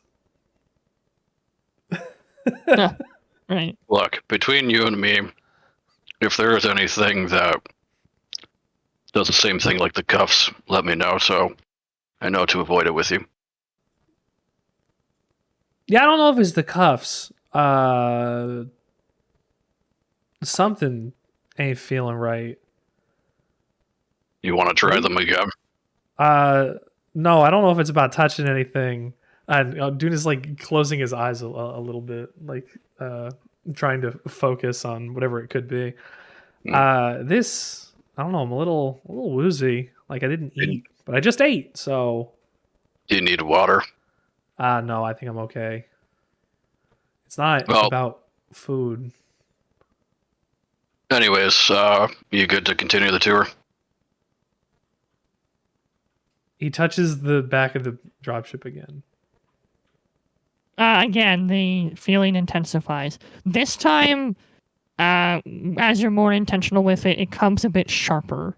Like you went to the chiropractor and they turned you the wrong way, or they turned you too fast, or something, and then it goes back to just being like, ugh. So that happens, and he goes, "Ah!" Right. That hurt, but not in the right way. So you enjoy pain? No, I'm no, confused. no. It didn't hurt like the cuffs. Ooh, that was a little nasty. I have to keep an Well, eye on anyways, I would normally recommend something for your head from the doc, but that. He, I don't even know if you have a brain in there. yeah, I don't know if he's gonna be able to fix this. Where's next? Got the personal quarters and Oh, just kind of the that'd be storage cool. along the way. That is unfortunately very limited to what I can show you right now, according to the lieutenant. When she comes back after the captain, we'll either be able to open up your access to other places, like to show you the bridge and stuff, or it'll be fairly limited. I don't even want to worry about that right now. Go to the quarters. Do I get a bed? Maybe I could lie down. I don't know yet. Worst case scenario, you can just use mine. I don't use it Sure. much anyways. Fine. Take me there. We screen transition back to the office of Dr. Chang. as the door slides open and Corporal Boone walks in. All right. Take a seat. Right here.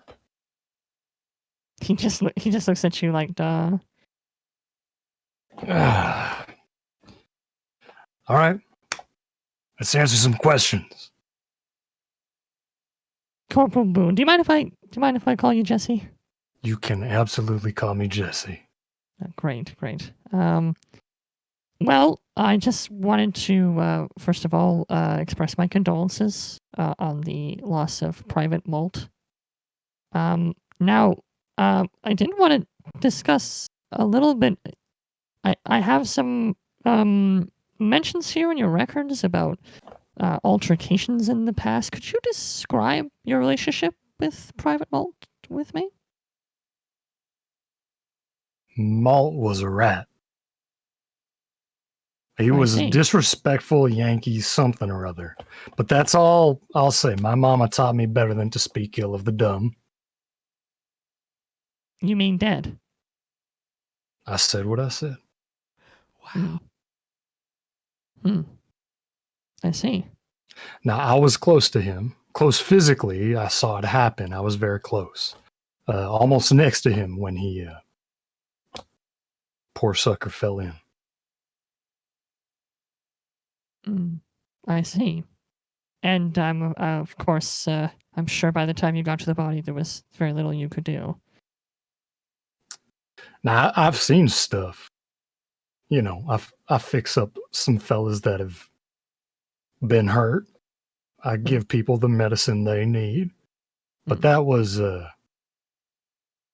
some nasty stuff. I'll tell you that. Yeah. But of course, your line of work, I imagine it's something you have to get acclimatized to pretty fast.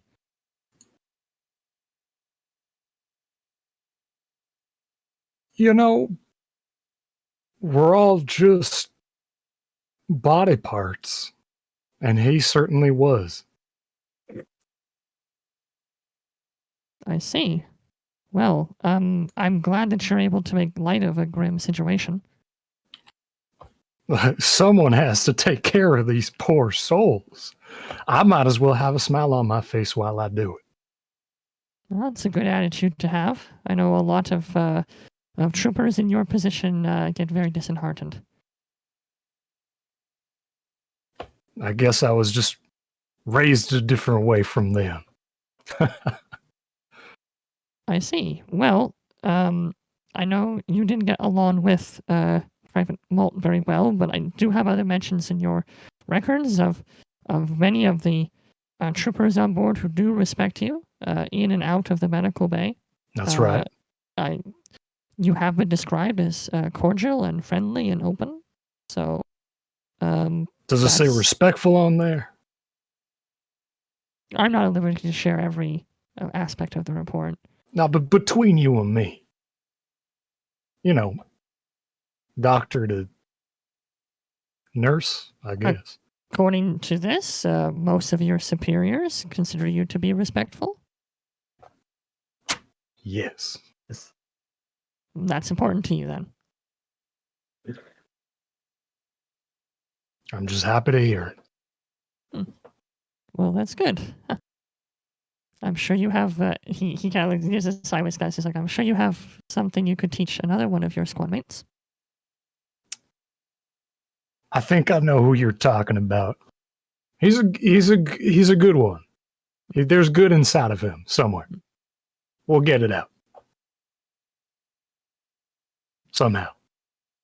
Well, Corporal Boone, have you been having any trouble sleeping? Trouble? No, never.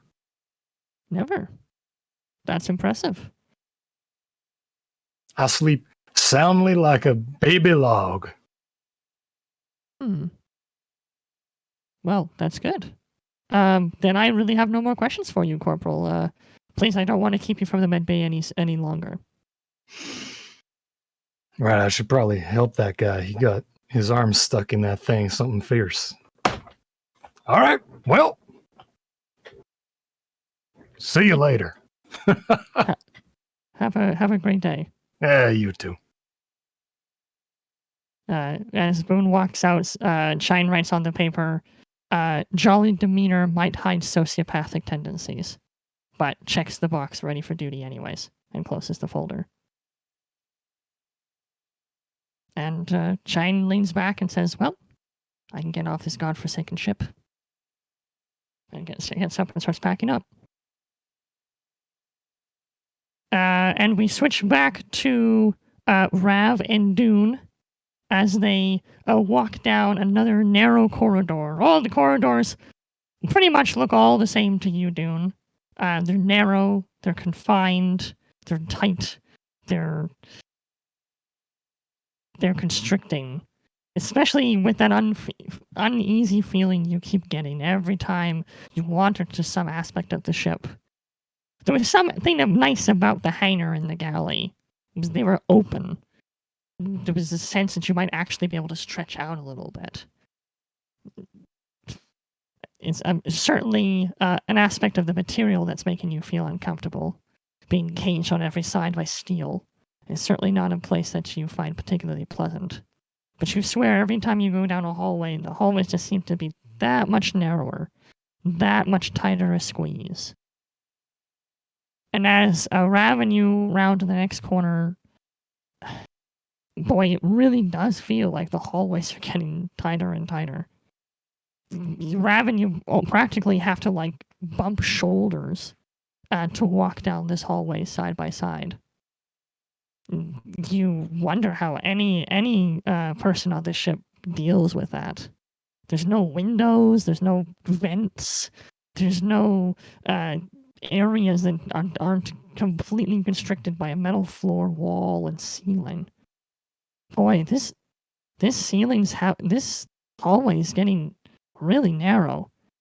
How are you even standing next to? And as you look from left to right, you realize that you're alone in the hallway. It's just you. The walls are barely wide enough to keep you away from the edges of your shoulders as you continue to stride. And you find that your legs and your feet are kind of moving you forward down this hallway, whether or not you want to stop. You're aware as well the lights seem to have been getting dimmer and dimmer as you've been walking. Before it was that sort of sterile bright light, and then it went dim, and now it's nothing. Fairy like you can see in the dark much better than any person can, so you can still make out vague outlines, shapes, flashes of movement. Unfortunately for Biodune, there doesn't seem to be anything like that in this hallway. Everything's just shadow. Everything's black. You find that your legs continue to move you down the hallway at a steady pace, right? It's almost like a backbeat. The rhythm is constant and steady. You can feel as your feet tap along the metallic floor. Amplified 1,000 times by all the metal objects that the sound bounces off of. And comes back to you in a deafening way. Especially your supernatural hearing being an Achilles heel in this particular instance. And you wish you could raise your hands to cover your ears in defense, but they always become so tight that you're barely able to walk forward. The walls are closing in, pushing your shoulders up towards your neck. You can feel your chest tighten as you struggle to just be able to ambulate forward down the hallway. The formerly straight hallway seems to bend and twist and curve, so that every few moments you have to sort of turn your whole body, like you're being squeezed through a tube. And then finally your feet stop, and the echo disappears for a moment.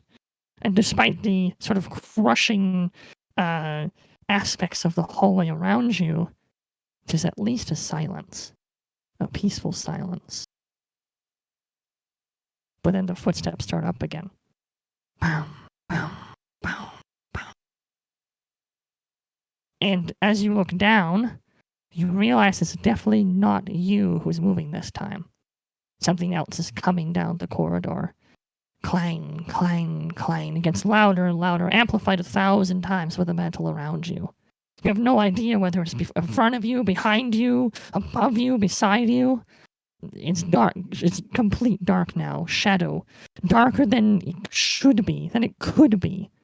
You've never been in a scenario where you can't see through the darkness. But that's the scenario you find yourself in now. It's just empty void. But the clanging continues. Clang, clang, clang, clang. And you swear from behind you feel a hot blow of something. You'd call it breath, but it's too hot. No person exhales like that. There's a rancidness to it, a toxicity to it. No, it can't be breath. What kind of thing is behind you? It inches closer. You feel like it reaches out for your hand. And Rav grabs you on the shoulder and sort of gives you a little shake. You shake your head and look around. The corridor is normal, as it was, and Sergeant Rav sort of stares at you. How does my head normal. feel? You still feel uneasy like you were in the hangar bay, but the feeling, the sort of feeling of constriction has subsided. Okay. Now look, I know our personal storage is kind of boring to talk about, but you didn't need to space out there for a solid minute. You're not gonna understand this, but I was literally somewhere else. Or nowhere else? You were standing right there. Yeah, no, this goes above your pay grade. I'm pretty sure I know what my two eyes can see. You were standing right there with a dumb, vacant look on your face. Buddy, you don't know what my two eyes can see. Probably similar things to what I can see, just not in my face. Yeah, you wish that I could only see similar things to you. Like, you said, I guess I was wrong when I said that I couldn't do anything else and that I'm just a fairy there, dude. No, clearly there's more that I could do, and being able to see in the darkness is one of them. I couldn't see Jack. I was literally somewhere else. There was something else with me. I have no idea what happened, and then I woke back up here. Don't patronize me and take me at my word. You're commander of a squad, and you should be able to do that.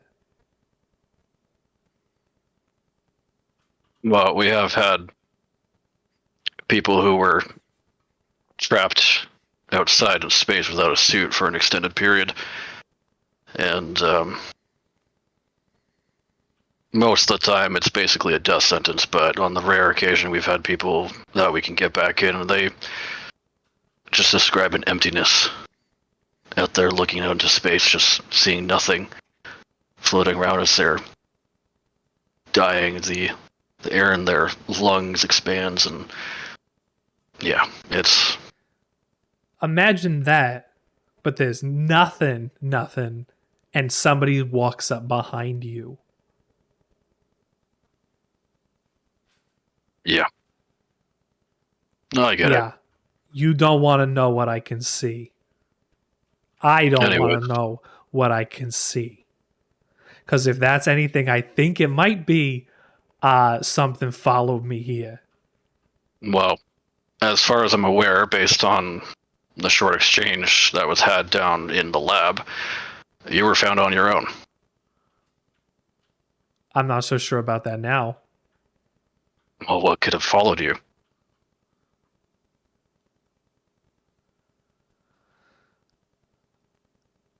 I don't think either of us want to have this conversation right now, because I don't even know what could have followed me. Look, I don't want a conversation most of the times, but this type of stuff is information that the captain will probably need to know.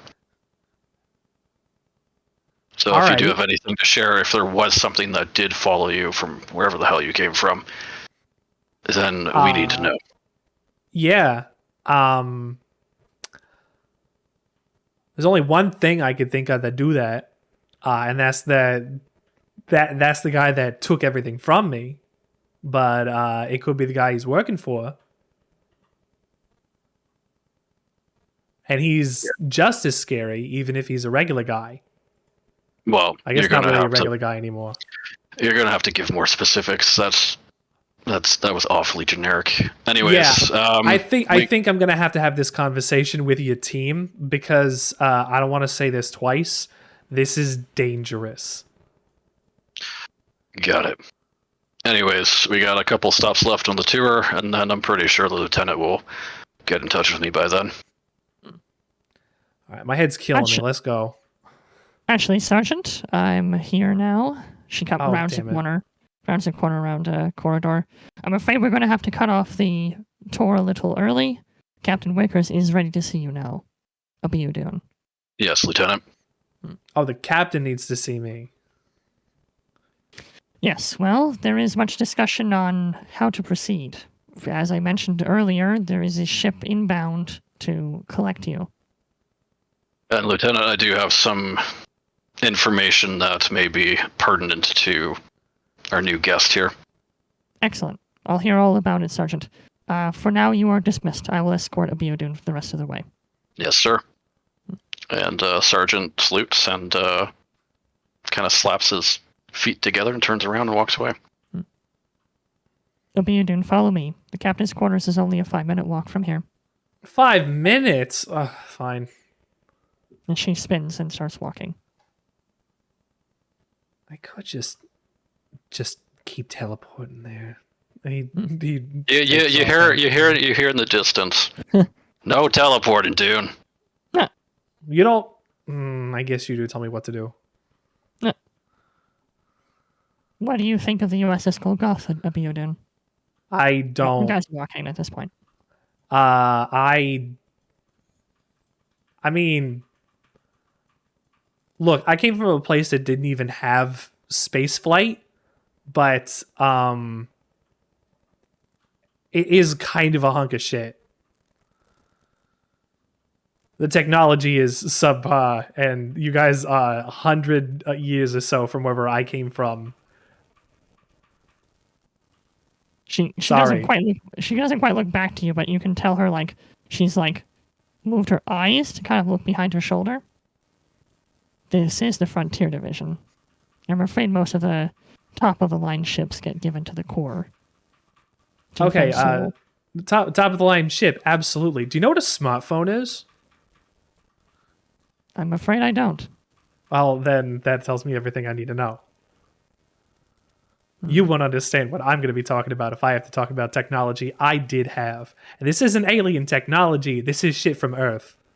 People like you worked on factories to make TVs the size... I said it before, like TVs the size of a car. I'm a career soldier, Abiodun. I probably would not be working in a factory. This is going to get annoying if that keeps happening. That's not the point. I'm saying a single person, get a job to make some of this fantastic modern quote-unquote technology, and you don't have that yet. And yet but you got space flight? And yet you weren't able to get into space. Capitalism, I think. Well, we know all about that here. Doesn't sound too dissimilar. Do you have the space race between the Russians? Yes, it ended in nuclear war. Oh, well, nuclear war eventually happened on my world. I guess not where I came from, but where I ended up. The first time, at least. There's obviously a lot to discuss. And she stops in front of a door that looks like any other. This is Captain Wickers' quarters. He's expecting us. Oh, do I go in? He's not coming out? She turns to you. We're both going in. Oh. There are two outcomes to this conversation. Outcome number one is that we hand you over the ship that is due to arrive in 6 hours. That's probably worse. You will then be property of Wayland Yutani. You will spend the rest of your life as a living guinea pig. Oh, that is definitely worse, and exactly what I expected. That's not a good outcome. Option two, we tell Wayland Yutani to go fuck itself, and you stay with us. Oh, if you do that, do I still gotta follow orders? She just gives you like a hawk's glare. Here, I'll tell you what you gotta do there. I can make it easier for you so none of you lose your jobs and get fucked over. You get the ship on there. I can make it look like I run into the airlock, and I make it look like I opened it, and it make me look like I vented myself and died. That way, everybody else gets off scot-free. But if I do that, and I can do that, I don't want to follow orders. She turns back to the pad, starts typing in like a key code. You can pass your idea by Captain Wickers. He has final say. For now, at least, your fate is in his hands. Pray he's feeling generous today. And the door slides open. You first, Private. He blinks into the room. She blinks literally with her eyes. Right. Captain, like, look, I know I just blinked in here. You literally cannot sell somebody out like this who can do this. That's not cool. The lieutenant walks into the room. The door shuts. And the conversation to anyone out in the hall is now different. And to find out what becomes of Obiudun, our intrusive specimen, we'll have to tune in for episode 2, entitled Wickers Warriors, next time on the wrong side of the wall. Cool. Hooray! Bum, I gotta play bum. Dune again. Hooray! Wow. At least for a little while, until they start making you a guinea pig. Until I die, yeah. I'll have to, you guys can go on the fun adventure, and I'll be like, roll to resist dying again. You can make yourself look like a guinea pig. Oh, Hey, so cute. Dune. More like Dune what I say, Private. Got him. Dune, No, I'm an Dune, honorary Dune. private. That makes me better That's than pretty you, good. private. He's private, Sorry, which is how No you honor in this private. privacy. No. Now, unfortunately, Sergeant Rav already has 2 privates, so he has nowhere to fit More privates a than most private. get. Hey, Dune. right. I just want to let you know, just because you have honor doesn't make you better than me. I at least have class. You think I have honor? I'm gonna laugh at this Oh. guy. So, anyways, Hell yeah. I'm I look forward to the point at which Lone and Obiudun have a conversation. Yeah. Your Blimey. anarchy. They're both taking as much of a shit on the core as they can. It's nice. So I actually think they're Oh, both. you gonna, like this place too? Yeah. yeah. I think they're both going to shut down. I don't think they know how to talk to someone as flippant as themselves. They. Yeah. What would be even more hilarious is if Dune this game is illusions his face to look like Lone, and then it's Lone talking to Lone. That'd be Mhm. We're just That'd gonna be come fun. to a stalemate. We're both gonna say something and be like, "Oh, okay, this guy knows." So for next week, I'm good to do the recap, Oh, great. Thank you unless for that. you wanted That's the not cool. captain to go like second last. Oh no, I was going to say, I thought the leader always goes last, but it's not the leader. It's No, No. I go. We'll last. turn Fair, it back. yeah. Yeah, so the Richard will be guest going last. spot always goes last. Yeah, exactly. Oh, great. Thank you for volunteering, Kirk. So perfect. So Kirk will do the recap next time. Speaking So of gotta next get in there time- early. Speaking Yep. of next time, what about experience? It just goes up from me. Can I level up, please? Dude's been awake for like an hour and a half. Yeah, that's right. He gets an hour and a half worth of XP. I Yeah. ran Comes through the out to halls. 0.01 points. 0.000. Did Dune fight a cat? No. I Oh, ran Dude no, fought I'm for his sorry. life. and I think put out of different everybody, clothes Dude on. needs experience. Your experience is that you got pants, That's I true. only have That- pants though. The You add experience to of your pants. pants. and the true experience is the friends we made along the way. That's true. You did call me Dune. I had a really Aw. deep talk with the doctor, and I think I grew as a person. Level up? Yeah. I had a really deep talk with the doctor too. I would say You know, we Henry hit- was so much fun to have a chat Now, with. Nathaniel, if you want to put it, if you want me to put it very bluntly, Henry I would way say we back. hit a milestone. You know? Ooh. Yeah, Yeah, so he did hit a milestone. You saw the first alien ever recorded. Ooh. I figure the He's less a my bloody good character point. I figure the less my character gives a shit, the You more know we XP should I get should at be least a getting. bloody good XP. Actually, I like how despite everyone's making up rules for how they get XP. I will give you XP when I say you get XP. So- despite not and being that's why you're very about to say we're going to get XP, right? Yeah. Well, how does the XP actually work in Darn the system? tune. I give XP away when I feel like it, and then you can Yeah. spend it on stuff. Is it Okay. like Fire Emblem where you have to get up to 10 to level up, or do we need more than that? No, certain things cost certain XP. I will be handing out XP at certain points. So Okay. Hmm. Well, don't worry did about any of us get XP today it. for our amazing role playing?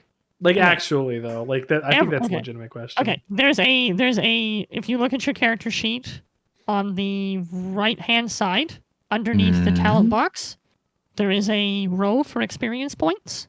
Do you see that? Story points. No, above that. Yeah, above the story points. I thought you were There's an gonna use a story experience points point. thing. Yeah, so everyone can mark 2 experience points. Yay! You can only mark 1 if you'd like. A Battalion only gets 1 because he was awake for shorter time than us. That's It's right. true. I saw Oblivion. So, whatever. We're in space. We all see it all the time. yeah, exactly. All the Yep. time. Look out the Big bulkhead. Whatever. I can imagine that's like, I saw Oblivion. So what? That's Well, then I called was being gonna- space, bitch. I was I've gonna looked say down the the barrel character, of I'm a like, gun, too. No. Yeah. I've looked down the barrel of a gun too. Yeah. I've seen Oblivion. I work for the US Marine Corps. Yeah, Every My bloody job. porthole. Yeah. I see Oblivion each Yes, time I close please. my eyes. I've seen Oblivion. I watched my friend fall into a wood chipper. Yeah. What do you think I named my smart gun? Yeah. Nice. So, did you name him Malt on purpose because he became malt vinegar and salt pepper chips? No, it would have only been funny if you named I it don't remember Malt. anybody mentioning that he fell into a giant vat of Lay's. No, he was a wood chipper, so he got through a wood chipper and came out the other side as chips. As chips. When a human falls into a wood chipper, they do not come out as chips. I think you get a Malt soup and vinegar. instead. Well, Yeah. they Maybe a stew. Yeah, you ever had it Still where slurry. like a bag of chips sits out for too long and they become kind of soft and not crunchy anymore? I imagine that's kind of what it was, where it was like too much ketchup on the chips and you just didn't know how to deal with it. Too much ketchup. Hey Chips man, get I was soft? I was pretty close to him. Could we stop talking about PFC mulch? Ha. No, to answer your question, none of the names in this, except for Chris's, are intentional puns. So, Yeah. What, except Chris's? yeah. Way to spill the beans. Also, you don't know. Maybe mine. What is Chris's a pun of? Say his name a couple of times. Say his last name and his rank a couple of times. Private loan? Yeah. Private loan. Like a private loan? Oh. Capitalism, baby! Yeah. Yeah. You like maybe your got guy's negative John experience points now. I'm sorry, Yeah. Chris. Yeah. So, capitalism, baby. Yeah, he asked if he could have private capitalism, baby. And I said no. So, It's a little. Well, bit of A little too on the you gotta nose. chew it over a Nepo little too baby. much. Well, considering I took my guy's last name from a car. You took his last name? Oh, that's beautiful, Kirk. So I was looking at an SUV. I'm like, what's the Toyota SUV? Oh, it's a RAV4. Oh, RAV4. My name is Private Spindell because when you see my gun spinning, you're about to be deleted. hmm. I made that up Yeah. just now. I named him after a character from the book I'm You reading. can find him by the Nice. spindle. And I just liked Corporal Boone. I thought Yeah. that sounded More good. like Okay. Corporal from the boonies. Now, I you- didn't have you a know- choice. You know you're going to need to do a yeehaw at some point, right? Yeah. So, My character Where- already had a name. Or- Yeehaw! Gonna have to fix some of those guys- wounds, You baby. guys need to earn your yeehaws. all right? Unless, True. Christian, unless you want to divulge it later, please tell me, where is Corporal Boone from? We'll get there. The See, Arkansas. He's from New Jersey. He's from He Space, really Arkansas. likes cowboy movies. Yeah. Space, Texas.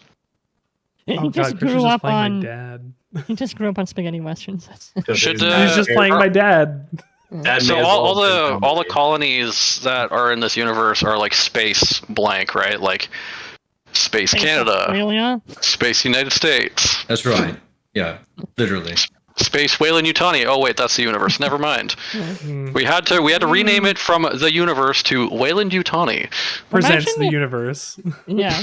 No. Don't forget the R's and the TMs. Yeah. That's right. All So- rights reserved. If you observe the observable universe, I mean Weyland-Yutani, you have to pay it dividends. I'm sorry. That's right. Yep. Well, that was a That's good how they really make money. You'll was a view the good universe first on foray. YouTube. Yeah. Good first foray into the unwelcoming inky Nobody died yet. The recession when no one dying. I'm voting for Chang. He wants to you gave him a death flag when he said, "Oh, I can finally get off this damn shit bucket," whatever it was. I'm like, "Oh yeah, you'll die. You're gonna get off like in a body bag." Don't worry, Chang. You'll get yours. Yeah. And then Tom was just like, I don't have my body something. angry. When he Just something died, that- everything changed or whatever it was. I said that, yeah. Oh, it was Richard. Okay, it was one of you guys. I'll watch him die, and then I'll spray a hallway down with my minigun, and I'll say, "Keep the Chang, you filthy animals." Welcome to the Chang Gang. It's too How many easy. more Yeah. Chang puns can we get, guys? Yeah. Oh, don't have long to do It's it. just Chang. Welcome to our sister have long podcast, to the do it. puns of Ron Side. All right, guys, Chang- we need a Chang tactics now. This ain't working. Wait, Yeah. Chris, you say you don't have long to do it. What's your changle on that one? No. Oof. Oh boy. All right. Guys, let's we gotta change- stop talking about this. You're gonna make our fans changry. Yeah, let's change. Uh-uh. Let's change the topic. So. Let's Are we say a community goodbye to our bit? What audience. is this? Sure feels that way. Let's say goodnight to our audience. All right. Let's Good get outta night to here. our audience. Good night, our audience. Thank you. Escape. Thank you for Escape. tuning in. Yeah. Remember to like, follow, and subscribe. Hit that Oh, bell. were we What still the hell live are this we on? entire time? Yes, Yes. absolutely. 'cause it Yay. was Oh my going. god. If everyone could just do me a Yay. favor and chang that bell. Yeah. Yeah. Stupid. Cut it Yeah. out.